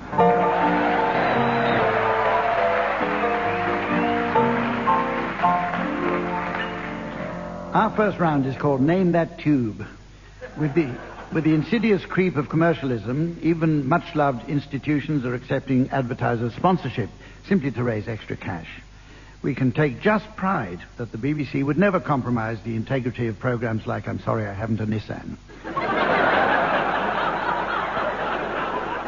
Now, teams, with the imminent privatisation of the railways and the recent proposal for sponsorship of London tube stations, I'd like you please to suggest some revised names likely to appear on our railway and underground maps. And we'll start with you, please, Tony. I thought the dye company Dylon could sponsor Turnham Green. Barry. Skoda Tooting. Willie. Crown toupees and hairpieces high bonnet. Graeme? The 1922 committee's Hanger Lane. Or the Convocation of Bishops, Hatton Cross. Okay, we'll have a free-for-all now. Any more? You could have the Daxhunt Fanciers Club, Hounslow, Central. John West Tyndacton. What about Vauxhall?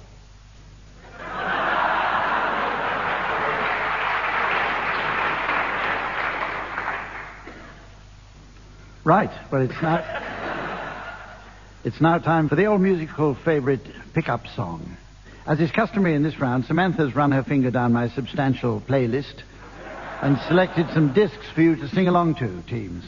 At a certain point, the music will drop out, and if on its return you're within a cheesy quaver of the original, I'll be awarding points, and points mean prizes. What do points mean?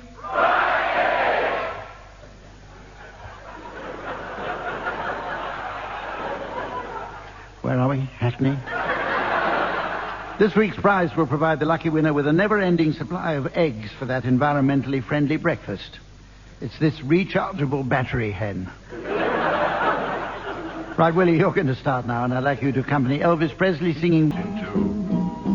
That's not hard to do. How can you see he's dead? Never would. How you do now? And if you say goodbye, then I know that I would cry. Maybe I would die, but I don't have a wooden heart.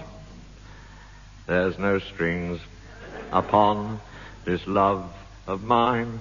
It was always you from the start. Treat me nice, treat me good, treat me like you really should. 'Cause I'm not made of wood, and I don't have a wooden leg. Musik gehen, zum steht allein aus.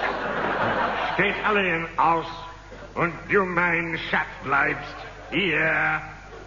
Musik gehen, zum steht allein aus.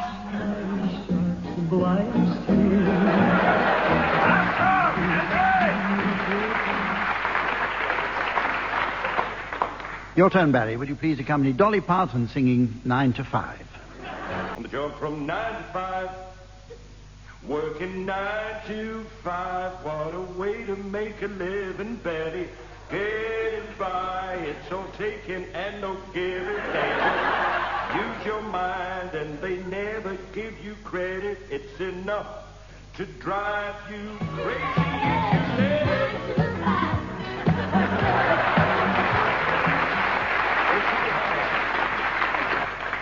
She was nowhere near it, Barry. Graeme, would you please accompany Andy Williams singing Can't Get Used to... Through loving you. Called up some girl I used to know. After I heard her say hello, couldn't think of anything to say. Since you've gone, it happens every day. Can't get used to losing you, no matter what I try to do.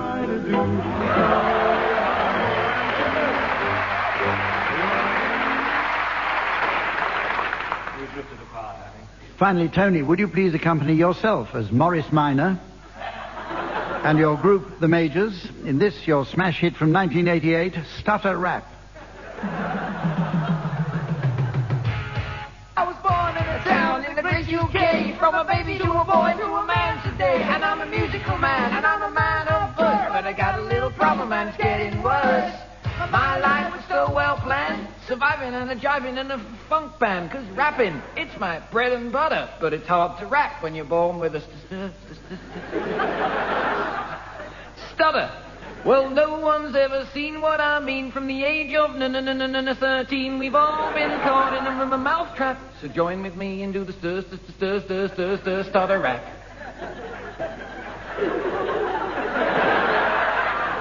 Well, it was 82 when I joined the boys, and I was hip and I was cool, but now I lost my poise. The kids, our fans, are starting to doubt when you open your mouth and nothing comes out.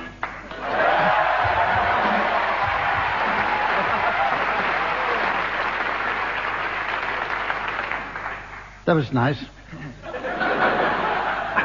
Our next round is entitled Innovations. All of us these days will have received those little catalogues listing various products and inventions that we never knew we needed. In this round, teams, I'd like you please to suggest some exciting new gadgets that you consider might be of interest to the people at the Innovations catalogue.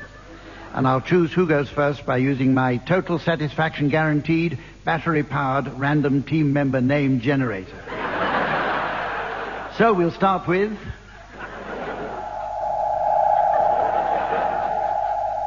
you, Tim Brooke-Taylor.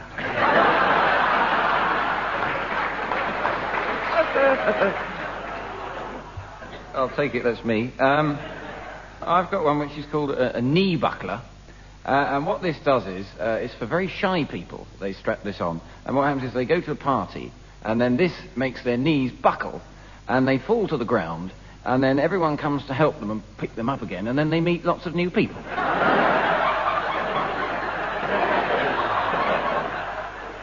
Barry. Jolly Jock, the talking truss. Strap it on and amaze your friends. Willie. There are these tablets that you drop into a kettle, and they turn lime scale into quite a flavoursome soup. Full of nutritional value, this has been compared quite favourably with pot noodle. Graeme. One that caught my eye, a zip alarm. It says men say goodbye to open fly embarrassments, and apparently NASA scientists have come up with the zip alarm, which, if you enter a room and the zip is not properly fastened, or if it comes undone, a large flashing red light bulb pops out as a loud hooter goes off in your back pocket, and you can discreetly seal the offending amplifier.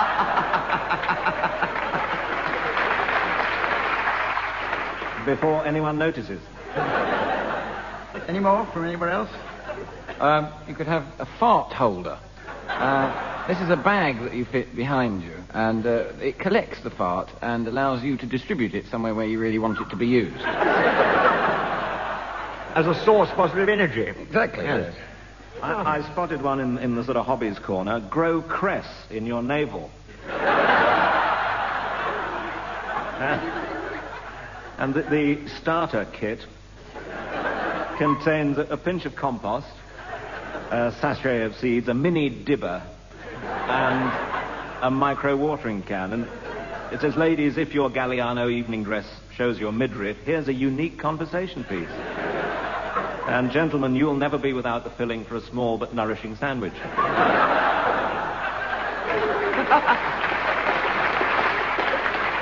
Coming next spring, the cactus collection. Any more? Okay, well, the next round's entitled Good Morning Radio. We had planned to play a variation of it called Good Afternoon Radio, but that title apparently fell foul of current BBC policy.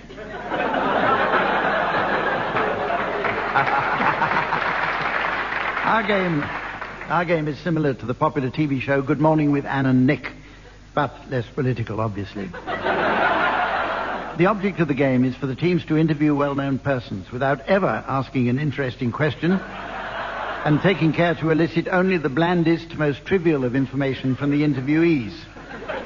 The winners will go on to meet Dr. Anthony Clare in the final.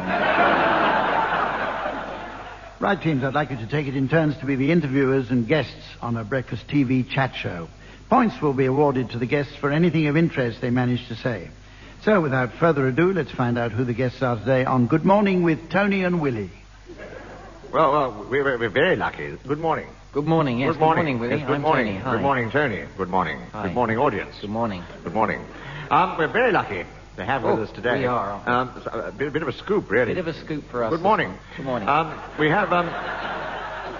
have none less than Liz Hurley and Hugh Grant together Liz Hurley and Hugh Grant. on the same sofa. And I think, let's not beat about the bush here, but I think what everyone wants to know, the one question, obviously, who between you does the gardening?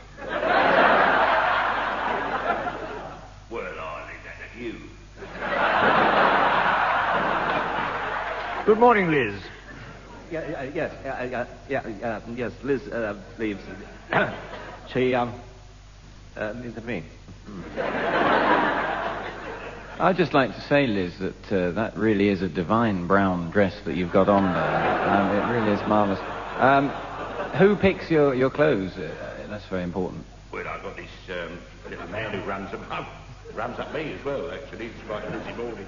I must apologise for Hugh hogging the conversation. Yeah, Hugh, I was going to ask you, you've just finished a big film, you've just done 9 months, it's coming out soon. Who puts the shelves up in your house?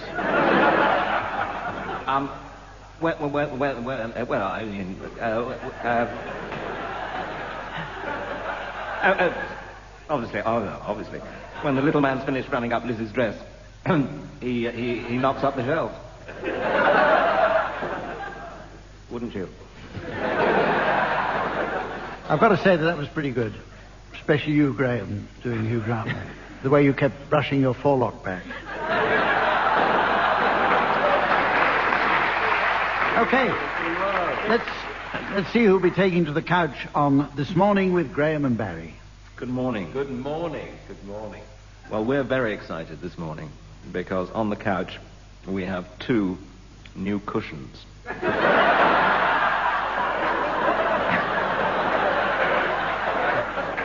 And sitting on those cushions are 2 football players, Paul Gascoigne and Eric Cantona. Good morning to you both. Good morning to you both. Good morning to you both. Morning. Now, I am a sardine.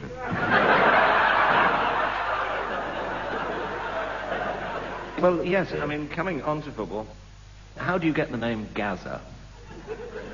Where's that from? I've never really thought about it, really.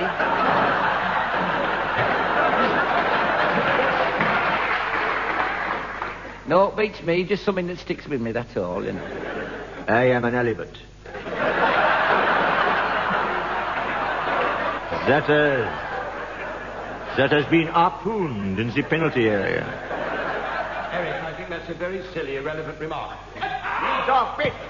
Oh, no, he's got me knee. That's me out for another 10 weeks. I am a walrus. I am the Eggman. Good morning.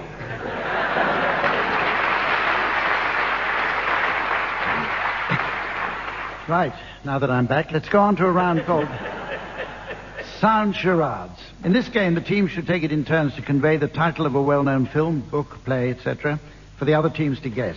However, unlike the standard game of charades, in our version, team members have permitted the use of their mouths. Tony and Willie, you're going to start. Your title will now be relayed to our theatre audience via the thermal imaging magic of our giant laser-generated hologram projection screen. And for listeners at home, here's the mystery voice. Apollo 13. Apollo 13. Right, you're guessing this one, Barry and Graeme.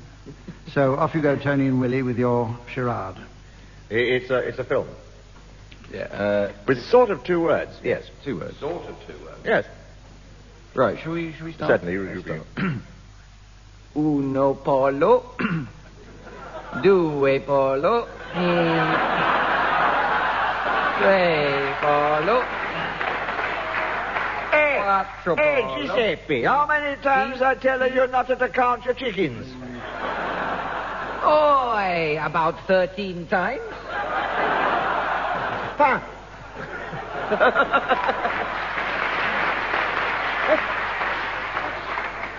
Graeme and Barry, start with Reservoir Dogs, but I can't quite work out how they got there. How many times did you say? 30. 30. All right. So it's 30 chickens. 30 chicks, 30 chickens. Coming home to roost. Coming home to roost. And why the Welsh accents? Chickens. A couple of stars like you ought to be able to get this, you know, really. Does the word Apollo actually occur? You? Yeah, well done, audience. Apollo 13.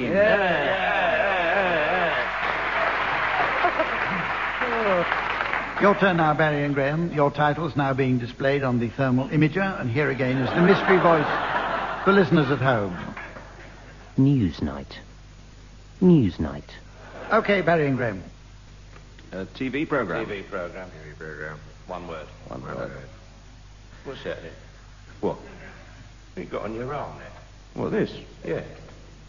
It's a snite.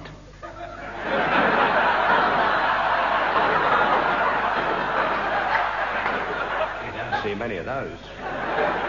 Well, they're usually old, those, aren't they? What's it, antique, is it, or what? No, not antique, not second-hand.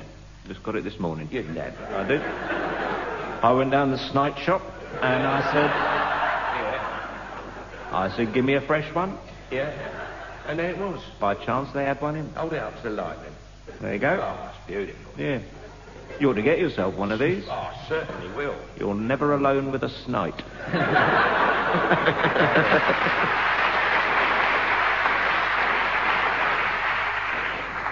Well, tragically, I was completely in the dark all the way through that, but I think it just came to me at the end. It's rather boring just answering it, but it's Newsnight, isn't it?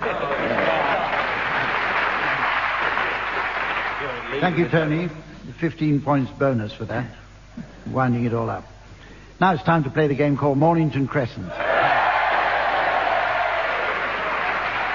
But before we start, I notice our electronic mailbag is full to overflowing with an email message from a Mrs. Trellis of North Wales. She tells us she's now on the net with her first PC. Dear Libby, she writes. Show wonderful, for teams the 2, thanks. Faithfully yours, Trellis, Mrs.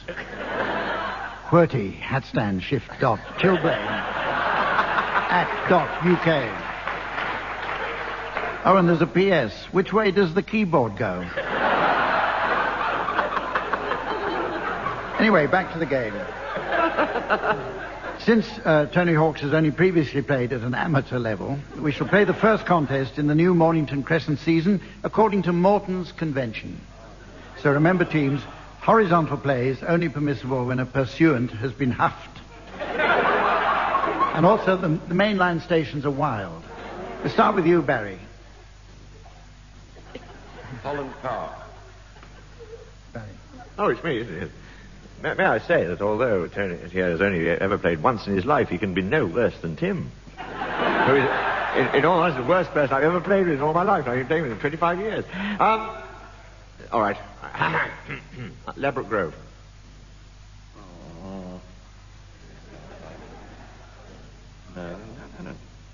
No, this could be a moment, Tone, I think. Yeah, I wouldn't be huffed. What? I wouldn't be huffed now. No, go on. All right. Mare Street.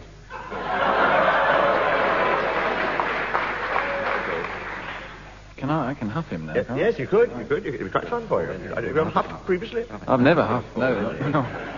But that opens the horizontal. Yeah, I mean, I could... Can I not... Yeah, give him the old huff job. All right. It seems a bit mean to come straight in. No, be mean. That's what this game's all about. Parsons Green. Oh, young blood, you see. It makes all the difference.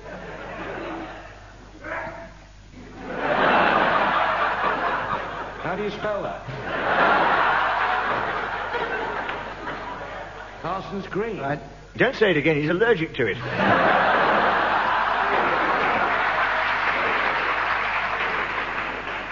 Dalston Kingsland. amateurs.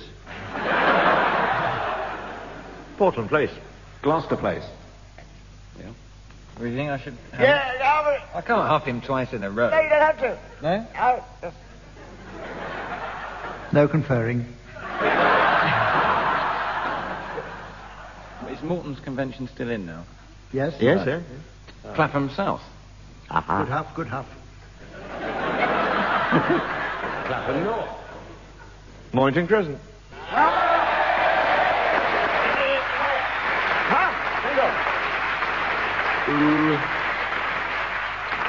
We've now come to the point in the show where I ask the teams to come up with some of those 5-line nonsense poems, first popularized by Edward Lear, which took their name from that most quintessentially Irish of places. So, teams, let's play a round of Kilburn High Roads. Or, as they're sometimes known, limericks. I shall offer you each an interesting opening, and I'd like you to complete the limerick, taking one line each. And, Willie, we're going to start with you. At lunch with Attila the Hun. At lunch with Attila the Hun, I ordered a roast corn-fed nun. He said, we do have some monks served on pineapple chunks. I said, all right, and he gave me one. Good, sir. Graeme, here's a line for you. At the seaside I saw Mussolini. At the seaside I saw Mussolini struggle into a tight brown bikini. I said, hold hard, Benito. This must spell finito. Now I've seen where you keep your zucchini.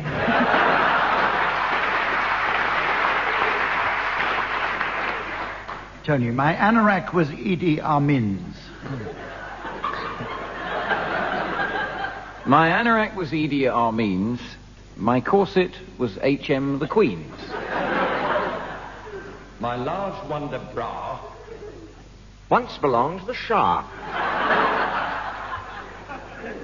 And these are Roy Hattersley's jeans.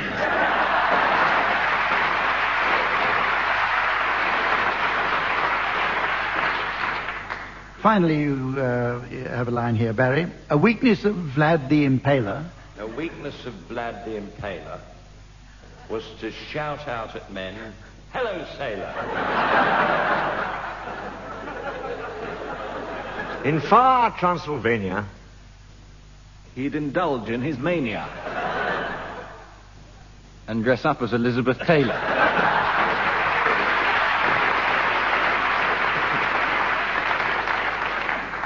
We've nearly reached the end of the show, but there's still just time, I notice, to squeeze in a round of Car Mechanic's Songbook.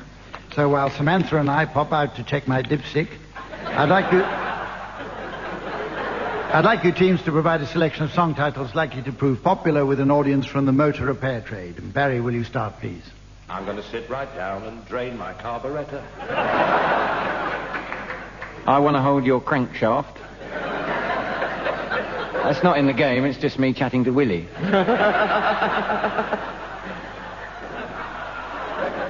When they begin, the big end. Nissan Dormer. The hokey chokey. Dare you?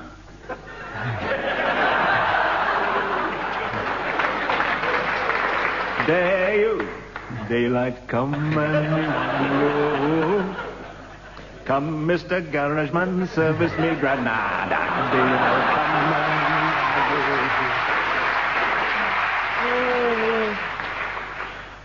You're the larder, I love, you're the larder. When the Reliant Robin comes bobbing along. Well, how do you light your eggs in the morning? Carburettor Burana. It's, Hit the road, Jack. well, ladies and gentlemen, My bonnet lies over the ocean.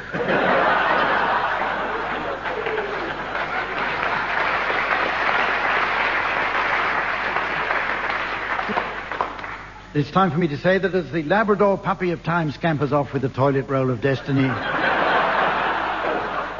time to bid the whining little child of show business adieu once more. Next week we'll be coming to you from the Royal Hall in Harrogate. In the meantime, from the team, Samantha and myself and all the good people of Hackney, goodbye.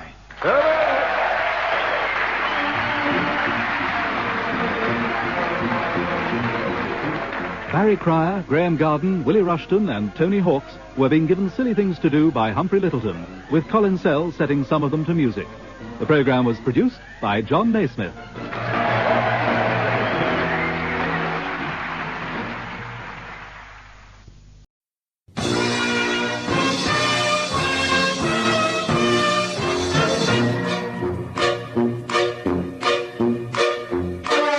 We present I'm Sorry I Haven't a Clue, the antidote to panel games.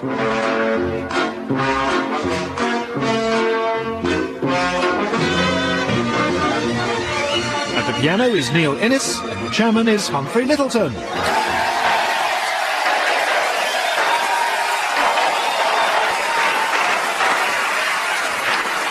Hello and welcome to I'm Sorry I Haven't a Clue. You join us for a brand new series at the Wimbledon Theatre in the very heart of glitzy London. Wait, sorry, I'll read that again. In the very heart of glitzy London's outskirts. Wimbledon first became known during Tudor times as a centre of sporting excellence when in 1587 the Earl of Exeter established the Royal College of Tennis here in an attempt to get an English player through to a final. Obviously, it's too early to see if his efforts will be rewarded. Although the Earl himself did go on to enter Queen's. In Regency times, the village became fashionable for the likes of Lady Hamilton, who scandalised London with her many suitors. This held dire consequences for Lord Nelson after he wagered, if Lady Hamilton isn't faithful to me, you can pull off my arm and poke me in the eye with it.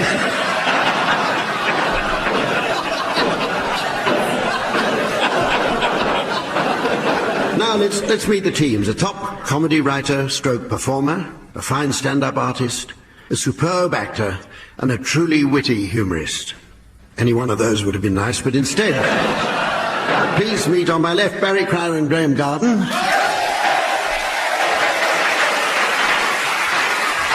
And on my right, Tim Brooke-Taylor and Paul Merton.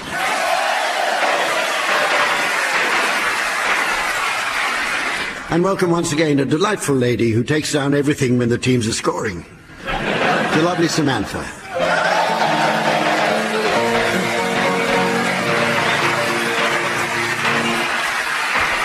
Okay, teams, let's play a round of cost cutters. It's come to my attention that efficiency is the BBC watchword these days.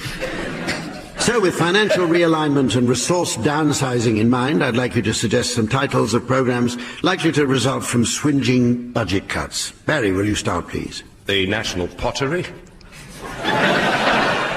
Paul. Last of the Summer Ribena.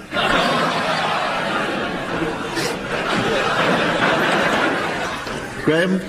Only horses. Tim? One thin lady.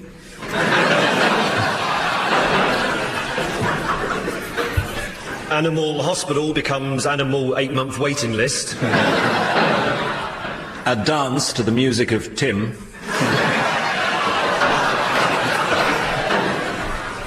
Thomas the Tank Top.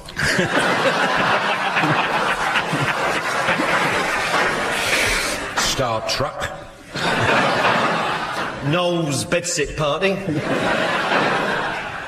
Jane Austen's Pride and Precious Little Else. Semicircle with Michael Palin.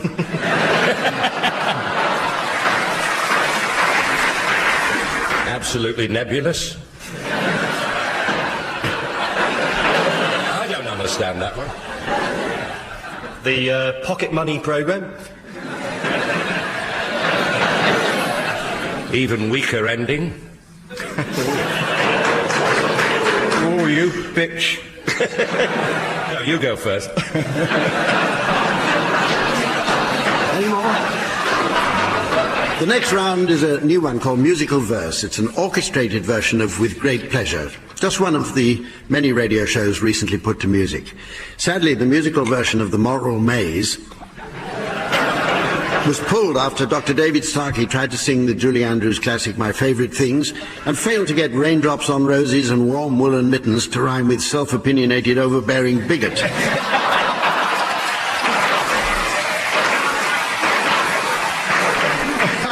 Now, as this round requires accompaniment, listeners will be shocked to learn that regular pianist Colin Sell was double booked this evening.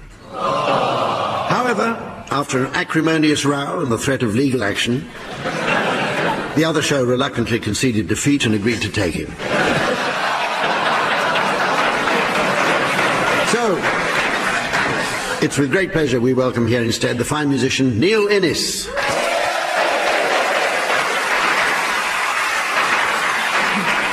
Right, we'll start with you, Paul. Will you please recite the words of Coleridge's Kubla Khan to the tune of Leaning on a Lamppost?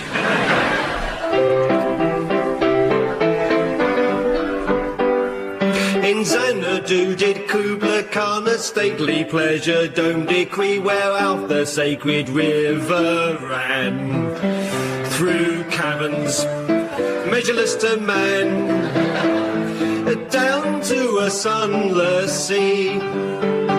So twice 5 miles of fertile ground, with walls and towers girdled round, and here with gardens bright with sinuous rills, where blossomed many an incense-bearing tree, and here were foreigns Asian as the hills enfold in sunny spots of greenery.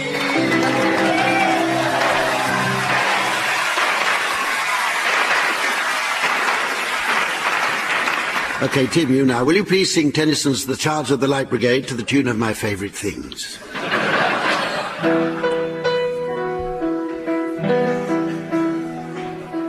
Half a league, half a league, half a league onward, all in the valley of death rode the 600. Forward the light brigade, charge for the guns, he said. Into the valley of death rode the 600. Forward the light brigade. Was there a man dismayed? Not though the soldier knew someone had blundered. There's not to make reply, there's not to reason why, there's but to do and die. It's the valley of Sail Death Road. The 600 cannon to right of them, cannon to left of them, cannon in front of them, volleyed and thundered, stormed out with shot and shell, boldly they rode and well into the jaws of death, into the mouth of hell rode the 600.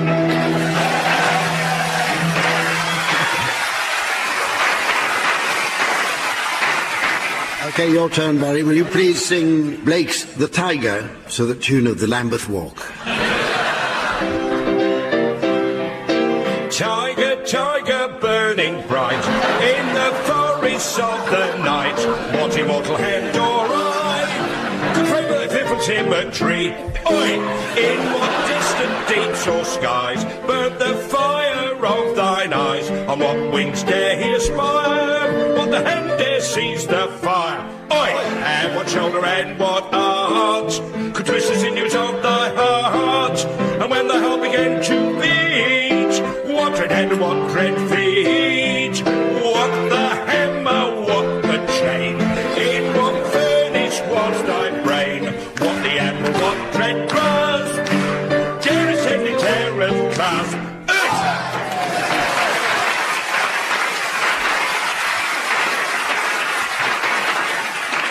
Finally, Graham, will you please recite Thomas Gray's affecting Elegy in a Country Churchyard to the tune of How Much Is That Doggy in the Wind?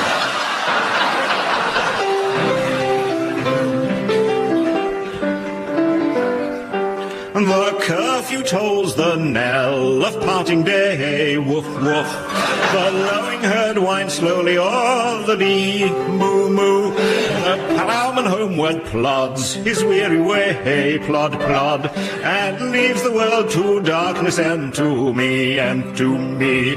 Now flays the glimmering landscape on the side, woof woof, and all the air a solemn stillness holds.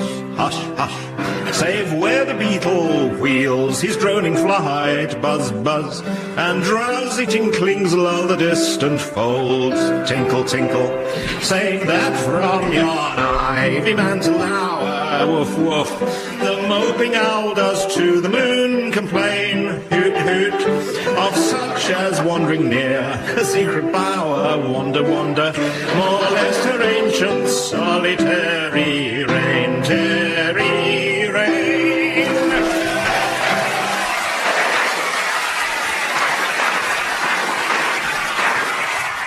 Right, level pegging so far. It's time now for a round called Straight Face, the object of which is to cunningly avoid making the audience laugh. A big thank you to Messrs Hale and Pace of London WC2 for their help in devising this one. In this round, the team should take it in turns to exchange humour-free words on a subject of my choosing. Players are reminded that the tiniest titter from our theatre audience will result in stiff penalisation. In other words, you'll be disqualified. The last person to be disqualified is the winner. The subject is Wimbledon, so could we please have the first humour-free word on this subject from you, Graham? Common. Paul. Toblerone. Barry. Fault. Poisoner. Catgut. Catgut your tongue. Net. Knickers. Balls. Did you hear anything? Nothing. Oh. Umpire.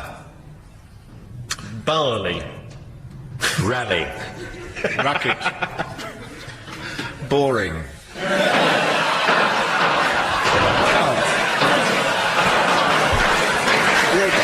Graham, you're disqualified. Okay, Paul.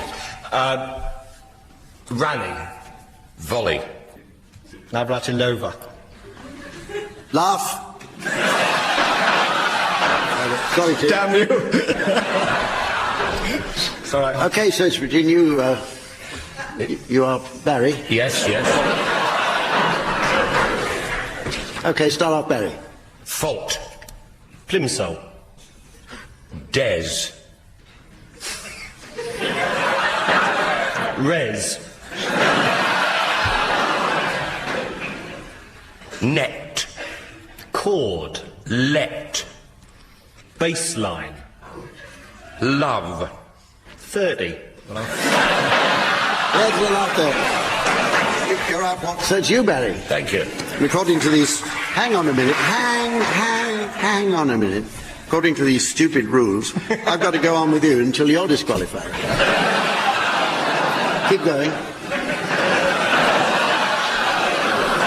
Love. 15. 30. 40. Tie break.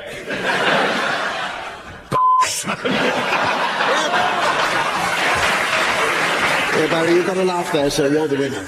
Okay, it's time out for a round called Invitations. As regular listeners will know, I like nothing better than poring over the society pages of magazines like Harper's or Vogue.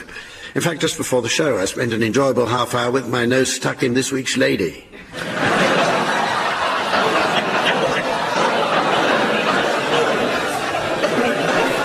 No matter what the occasion, each requires a special invitation card, so I'd like the teams please to suggest suitable wording for the invitation cards of certain well-known individuals or organisations. Tim, will you start us off, please? The Italian police invite all England supporters to their annual Christmas bash. William Hague invites you to a fine wine tasting. Drinks at 5. I've got one here from the Legalise Cannabis Campaign's annual dinner dance. Please arrive promptly at... Oh, hang on, the edge of the card's been torn off.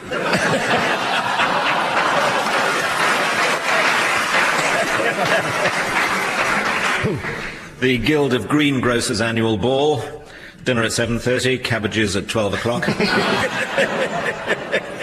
You are invited to the dyslexic ball. Please RPVSSAP.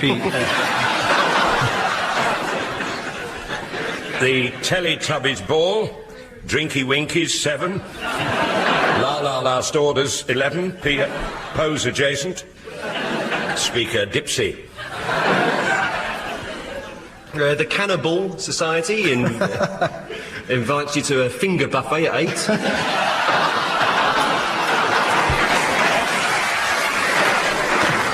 Funny they don't hold a ball. If you're late, they keep an eye out open for you. You are invited to the Today programme ball, RSVP. Are you coming? It's a fairly simple question.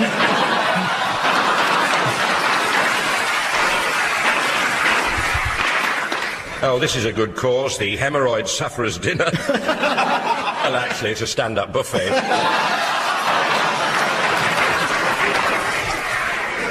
Toasties, absent enemas.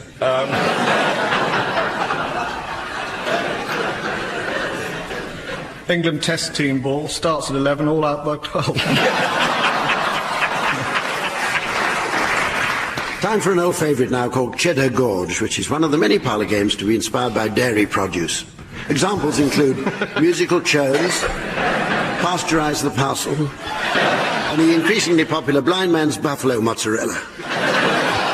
Teams, in this round I'd like you to take it in turns to utter a series of random words in order to make up a letter of apology to a hostess. The object here is not to complete the sentence, and to complicate things further, I'll give you each a word which you must include in your letter. These are Barry, nibbles; Paul, spillage; Graham, cockadiki; and Tim, halitosis. If I decide a sentence has been completed, I'll give my horn a squeeze, and you'll hear a sound like this.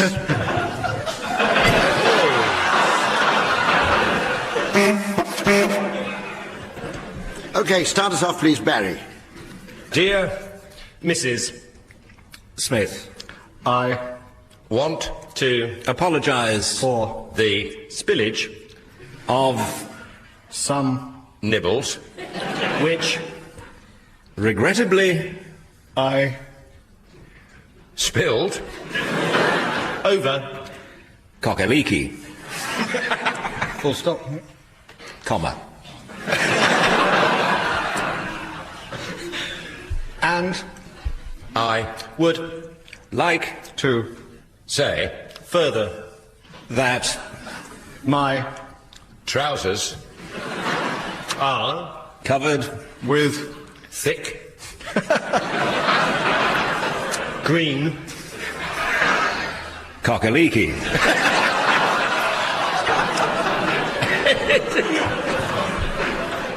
Paul, it's you to continue. That's me, I think. Is it? Halitosis.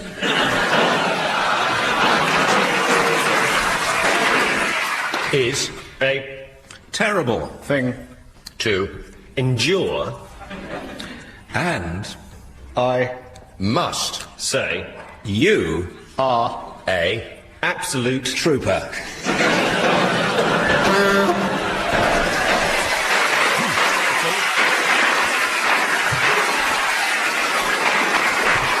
Okay, now the next round is all about the world of outdoor games and leisure pursuits, so I was pleased to hear our teams have been feeling sporty today.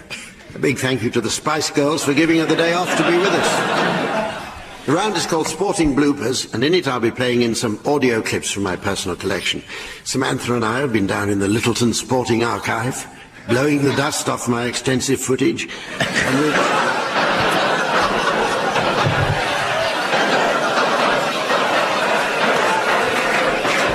selected some golden sporting moments for the teams to identify. The first one's for you, Paul, and here it is. £5,000 for this lot. 5. 6,000. 7,000. 8,000. 9,000. Against you, sir. It's at £9,000, then all done.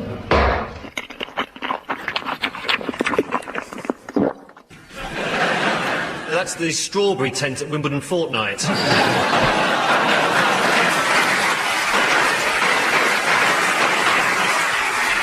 And here's one for you, Tim.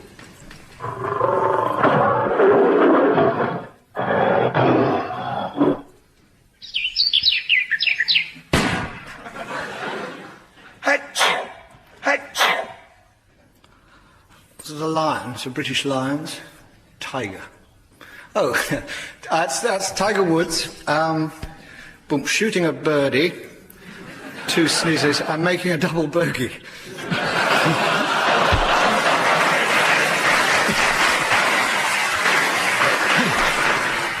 One for you, Graham.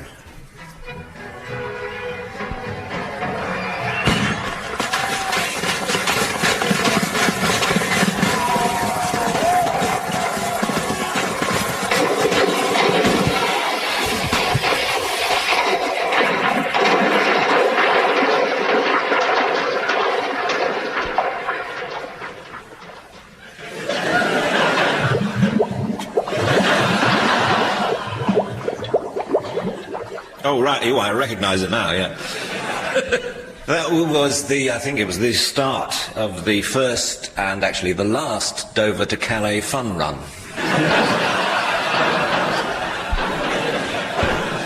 OK, here's yours, Barry.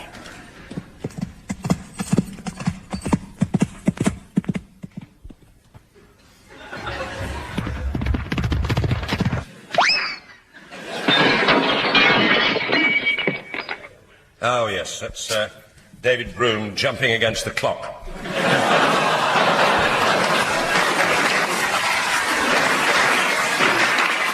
Yeah, Paul.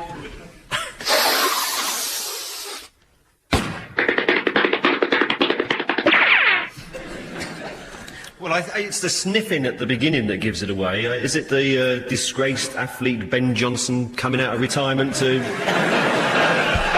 reclaim the land speed record?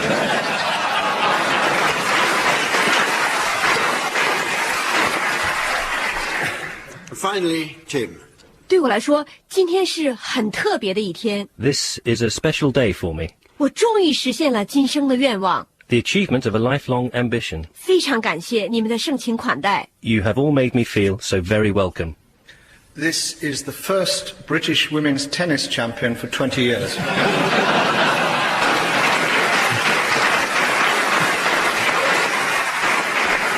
OK, well, the next round's called Just a Minim and is inspired, as you might guess, by a popular contest that lasts for just a minute. Anyone who ever witnessed a Frank Bruno fight will be familiar with the concept. In this round, I'd like the teams to take it in turns to sing a well-known song without repetition, hesitation or deviation.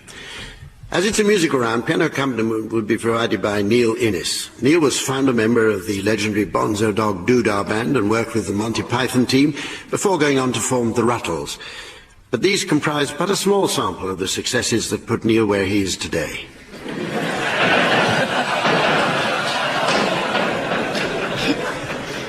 Standing in for Colin Sell.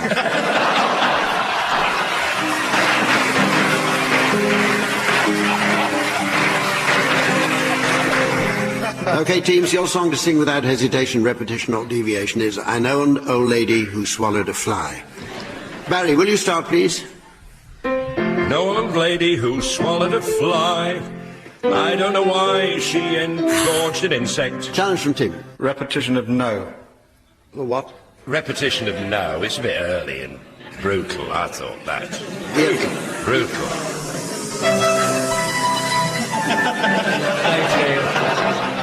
I'm sorry, this is not just a game. Oh, no, it isn't. Barry, will you start again, please? Start it all over again. Da capo. Oui. Gracias. I know an old lady who swallowed a fly. I don't apprehend why she engorged an insect. Apprehend? I guess she'll die. I'm acquainted with a senior citizen. Challenge from Tim. I don't apprehend. Comprehend is what I meant. Would have been better. I would say anybody who apprehends all right a fly is deviation. What would you like to do? Oh, I'd like to go with a pub. Tim, you carry on. Tim, carry on. Where do I go from, Hump? Some smug point you left earlier. I guess she'll die. I don't understand why she downed a zip. Sorry, I've got the wrong word. Can I start again? Yes. But it wasn't downed a zip. That was swallowed a fly. Oh. Oh, dear. Do keep up.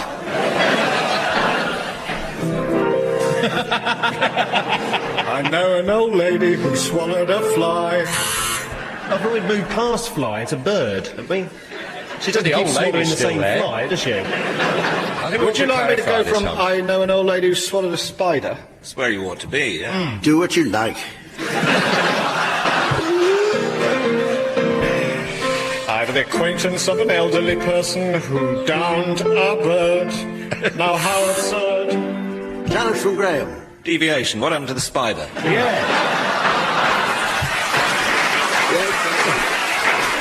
I don't know. Song doesn't work otherwise. All right, so I'll stop. Do you want to start? Okay. I accept that. I have the acquaintance of I've accepted his challenge.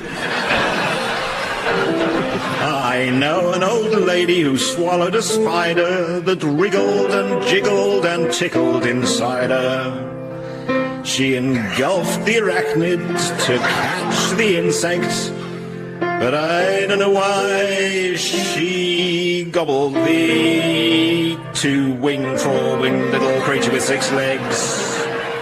I guess she'll die.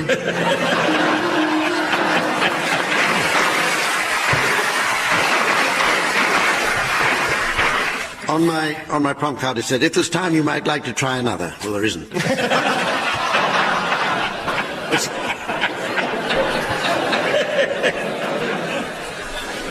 It's nearly time to close the show, in fact, but not before we squeeze in a round of Hairdresser's Songbook. So, Teeves, while Samantha nips out to get her new bob to the length she likes, I'd like you, please, to suggest some songs likely to delight an audience of barbers and hairdressers. And, Paul, will you start, please? Barbers and Hairdressers, the old, the great old Phil Collins classic song, I Can Feel It Combing in the Hair Tonight. Wash and go, wash and go, wash and go. Bar, bar, bar, bar, Barbaran. By the Bleach Boys. Dandruff keeps falling off my head. Shave your missus for me.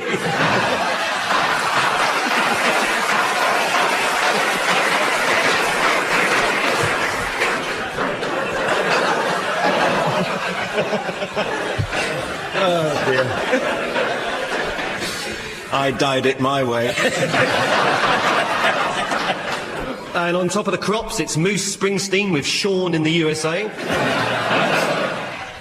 Oh, yes, I'm the great split ender. An old favourite from L'Oreal and Hardy. The Blue Rinse Mountains of Virginia.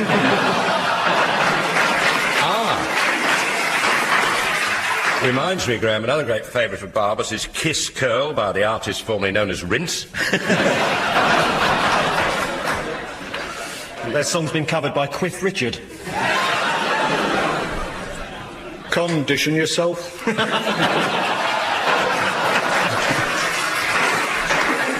Tinted Love by Soft Gel. And so, Grease. And so, ladies and gentlemen, as old Father Time is finally traced to an address in Lowestoft by the Child Support Agency Worker of Destiny. I notice it's the end of the show. We'll be back again at the same time next week. Meanwhile, from Samantha, the teams, myself, and the fine folk of Wimbledon, goodbye.